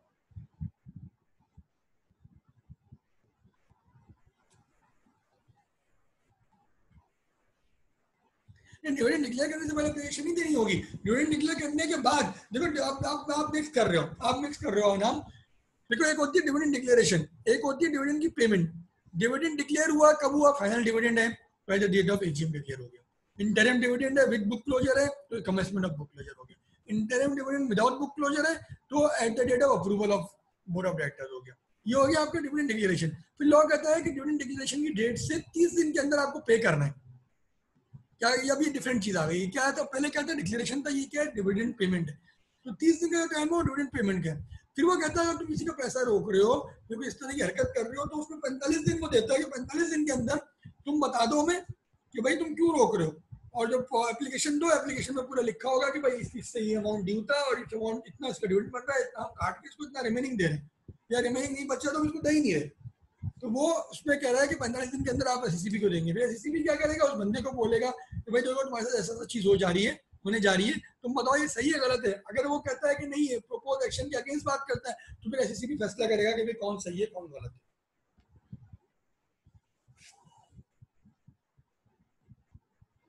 Deferred payment of dividend, defer defer defer कब कर देगा, जो आपने इनकम इनकरेक्ट इन्फॉर्मेशन दी है। जैसे मैंने ऊपर बताया था सारी चीजें देनी थी, उसने गलत एड्रेस दे दिया, उसने गलत अकाउंट नंबर दे दिया, वो बैंक से ट्रेस ही नहीं हो रहा, बैंक कह रहा है यार ये तो अकाउंट नंबर ही नहीं है, इस अकाउंट नंबर में तो कामरान साहब आ ही नहीं रहे, ये तो अकाउंट नंबर गलत अकाउंट नंबर दिया है।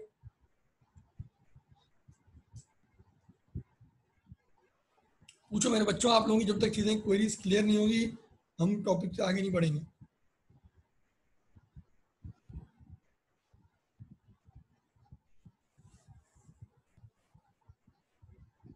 और किसी का कोई क्वेश्चन है तो पूछें।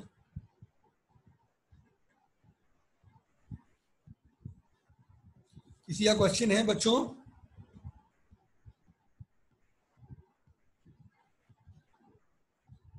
मेरे बच्चों, किसी का कोई क्वेश्चन है?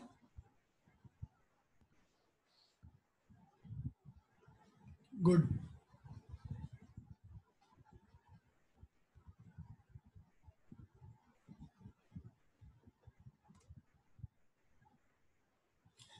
चलो जी।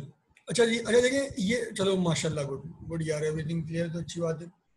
तो यार कोशिश मेरी ये होती है कि थोड़ा सा डिफरेंट अप्रोच से आप लोगों को लेके चलें। देखो रीडिंग करके पढ़ाना इज़ वेरी इजी, मैं रीड कर दूं पढ़ा दूं, लेकिन मैं होता है कि आप लोगों को बेसिक्स पता चले, ये चीज़ क्यों आई है, ये चीज़ का मतलब क्या है, लॉजिक क्या है। जब तक ये चीज़ें नहीं पता चलेंगी आप लोगों को, इससे इससे जब तक लॉजिक पता नहीं चलेगी तो मुश्किल सवाल आएगा वो कैसे कैटर करेंगे। देखिए इस दफा एक मुश्किल सवाल आया था डिविडेंड से, उसने बोला कि यार कामरान के पैसे काट रहे हैं, बताएं प्रोसीजर बता दें। प्रोसीजर, इसके अंदर प्रोसीजर के लफ्ज से तो उसमें कुछ नहीं लिखा ना, उसने उसने क्या लिखा है, प्रोसीजर तो नहीं लिखा है, हेडिंग नहीं डाली लॉ ने कोई हेडिंग डाली है प्रोसीजर की? लॉ ने यहाँ कोई हेडिंग डाली प्रोसीजर की? देखो कहाँ है, यहाँ कोई हेडिंग डाली उसने, ये था प्रोसीजर उसका। तो आप लोगों को पता होगा, सही तरीके की चीज की समझी होगी तो ही जाके आप लोग चीजें कर सकते हैं ना। तो मेरे दोस्तों, जो मेन पर्पज जो मेरा होता है वो यही होता है कि यार जो चीज लिखी है ना वो क्यों लिखी है। वो स्ट्रेट सवाल आएगा ना तुम कर लोगे, लाजमी कर लोगे। जब सवाल टेढ़ा आएगा तो फिर कैसे करोगे। हम जो प्रैक्टिस करते हैं ना, हम टेढ़े सवाल नहीं कर रहे हैं, हम आसान सवालों की तो कर ही नहीं रहे। अब ये समझिए, जो ये चीजें से टाइम लगा जा रही है, मैं आपको 5 मिनट में पढ़ा के भी नहीं कर सकता। लिटरली आप लोग कहोगे भाई अभी भी आप लोग कह रहे ना समझ में आ गया, मैं अगर 5 मिनट में पढ़ा के निकलूंगा ना फिर भी आप कहोगे यस सर समझ में आ गया। ये जब पेपर में आके बैठोगे मुश्किल सवाल आएगा ना, फिर आप लोग कहोगे यार नहीं यार ये तो क्लिक ही नहीं हुआ, जो सर ने पढ़ाया नहीं। अक्सर एक चीज होती है, जब टीचर, जब बच्चा कहता है कि यार ये तो सर ने पढ़ाया नहीं था, वो सर ने जरूर पढ़ाया होता है लेकिन शायद वो उस तरह से नहीं आप लोगों ने पढ़ा होता, या टीचर ने उस तरह से समझाया नहीं होता उसको, वो इतना इफेक्टिव नहीं रहता, तो आप लोग उस चीज को क्लिक नहीं कर पाते। तो ये चीज बहुत अहम होती है कि यार आप लोग जो पढ़ रहे हो उसको सही तरह से पढ़ो, ताकि जो चीज, ताकि कोई इस तरह से कोई मुश्किल सवाल है तो वो आप लोग क्लिक कर सको। जो आसान सवाल तो कोई भी कर लेगा, देखो आसान सवाल अब इसमें नहीं आ रहे, कहने को ये एक बहुत इजी पेपर था, सब बच्चे कहते हैं इजी पेपर है इजी पेपर है, लेकिन जब इजी पेपर में भी अगर किसी के थोड़े से कम नंबर आए तो ये क्यों आए, ये इस वजह से कि आप लोग बेसिक्स से याद नहीं जाते, बेसिक्स आप लोगों की थोड़ी वीक होती है।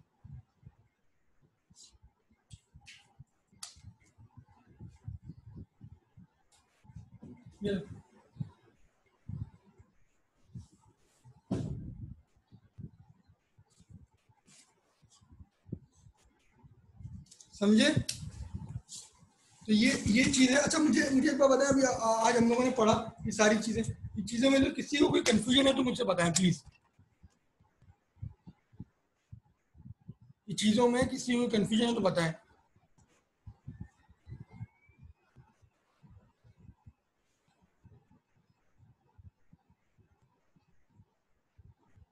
किसी को कंफ्यूजन है? नुमान मैं आपकी कंफ्यूजन क्लियर करता हूँ।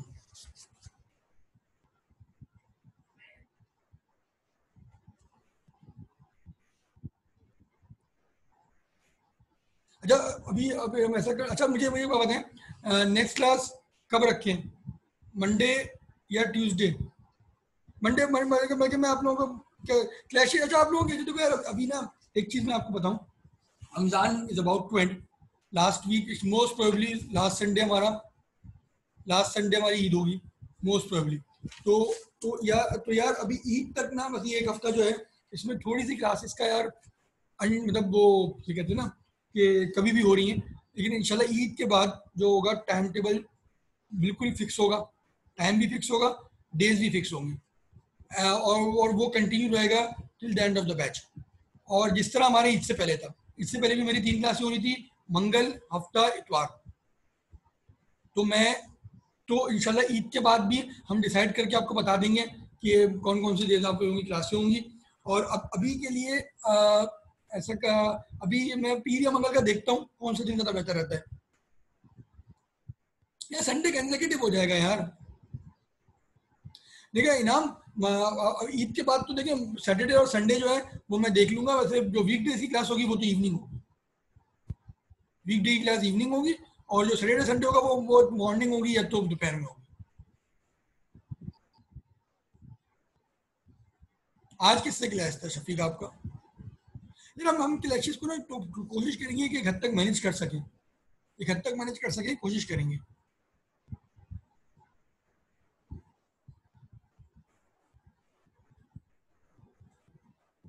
FAR में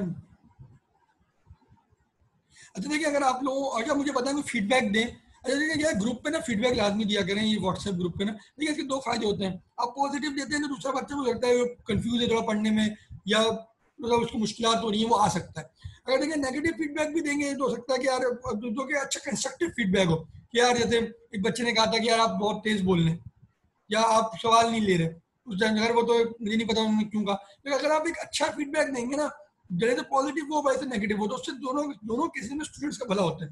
तो आप लोग प्लीज जब मैं फीडबैक मांगूँ तो आप लोग फीडबैक दिया करें, पॉजिटिव भी दें नेगेटिव भी दें, कोई मसला नहीं। तमीज के दायरे में रहते हुए मतलब कितना तो बदतमीजी टाइप की ना हो, वो थोड़ा देख लिया करें। बाकी ये कि पॉजिटिव अगर नेगेटिव भी देना feedback it's not an issue, अच्छा इससे आप लोगों का और बाकी स्टूडेंट्स का भला ही होगा। हाँ हाँ इवनिंग का टाइम फिक्स होगा। टाइमिंग मेरे मेरे बच्चों टाइमिंग सबकी फिक्स होगी। ये सिर्फ रमजान निकाल दो बस।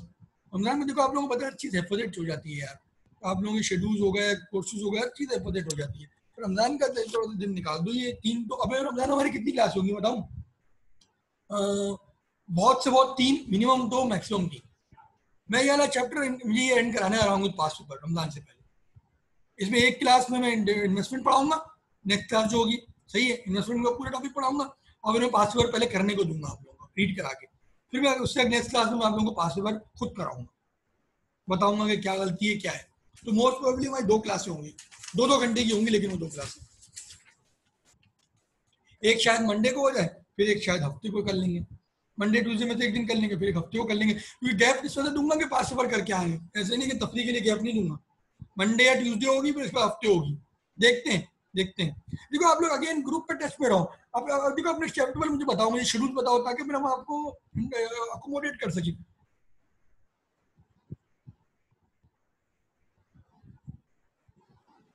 मेरे बच्चे वाजिद कल कंसेक्यूटिव लॉ की क्लासें बहुत ज़्यादा हो जाती हैं यार, कोई रमज़ान भी चल रहे हैं तुम लोग, नहीं लॉ नहीं, रमज़ान में तो दो क्लासें कंसेक्यूटिव नहीं, ईद के बाद हम कर लेंगे दो क्लासें रेगुलर, अभी नहीं मेरा बच्चा अभी नहीं। अच्छा मुझे मुझे एक चीज़ बताएं कि अभी अभी तक जो पढ़ा समझ में आया है, कोई कंफ्यूजन तो नहीं है? अच्छा अगर आप लोगों के फ्रेंड्स वगैरह भी हैं कोई आना चाहते हैं तो प्लीज़ उनको इनवाइट करें।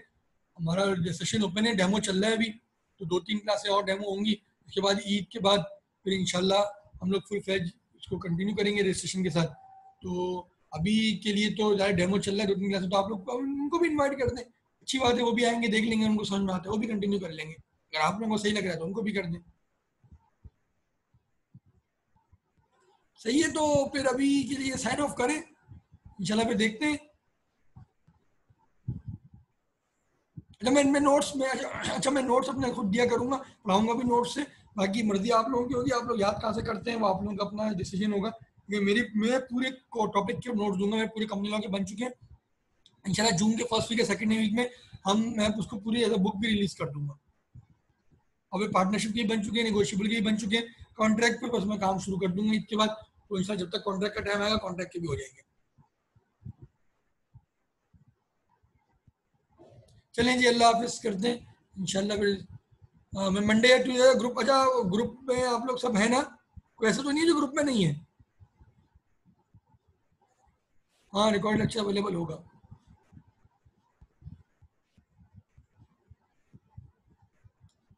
कोई ऐसा तो नहीं है जो ग्रुप में नहीं है? ग्रुप में तो सब हो ना? हाँ इस चैप्टर के डाल दूंगा ग्रुप में, हैंड आउट इस चैप्टर के डाल देता हूँ ग्रुप में।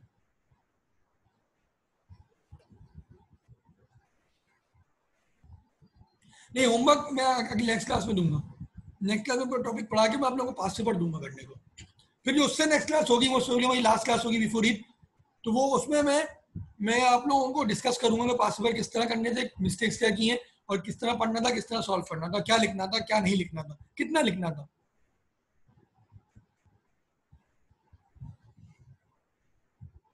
यूट्यूब पर लास्ट क्लास का लिंक दे दें, चलो दे दूंगा, दिया हुआ तो है उसमें, देख लो, मैं दोबारा शेयर कर लेता हूँ। चलो जी इसको साइन ऑफ करते हैं, अब देख लें अगली क्लास में इंशाल्लाह। अच्छा अटेंडेंस यार देखो एक चीज़ है मेरे बच्चों, अटेंडेंस यार जो रखते हो ना वो बीच से ना जाए। कुछ बच्चे मैं देखता हूँ आते हैं बीच से चले जाते हैं, ये अच्छी चीज़ नहीं है यार। देखो अब रिजल्ट आ गया, अब तो मेरे बच्चों सीरियस होना है ना, अब तो पेपर, अब तो बिल्कुल क्लियर है ना कि पेपर देने ही देने, और कौन से देने पेपर यही पता है यार। ऐसे क्लासेस नहीं छोड़े ताकि कॉन्सेप्ट देखें। अब यार हमने कितने इंपॉर्टेंट कॉन्सेप्ट डिस्कस किए। अगला इन्वेस्टमेंट का, इन्वेस्टमेंट इससे ज़्यादा इंपॉर्टेंट है, तो यार ये सारे सवाल बनते हैं, इससे मुश्किल सवाल बनते हैं, तो प्लीज़ यार क्लासेस ना छोड़ें।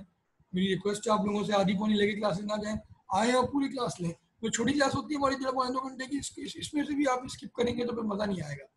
सही है, तो क्लासेस स्किप ना करें, आधी पौनी लेके ना जाए, पूरी क्लासेस लें, और आप खुद भी आए और अपने फ्रेंड्स वगैरह को अगर इन्वाइट करना चाहते हैं आप लोग, समझते हैं कि हाँ चीज़ें सही चल रही हैं यहाँ पे और अच्छी चल रही है, समझ में आ रहा है आप लोगों को, तो अपने फ्रेंड्स को भी इन्वाइट करें। बाकी ये टेक केयर, अल्लाह हाफिज़। इंशाल्लाह मंडे या ट्यूसडे का मैं आप लोगों को बता दूँ। अल्लाह हाफिज़।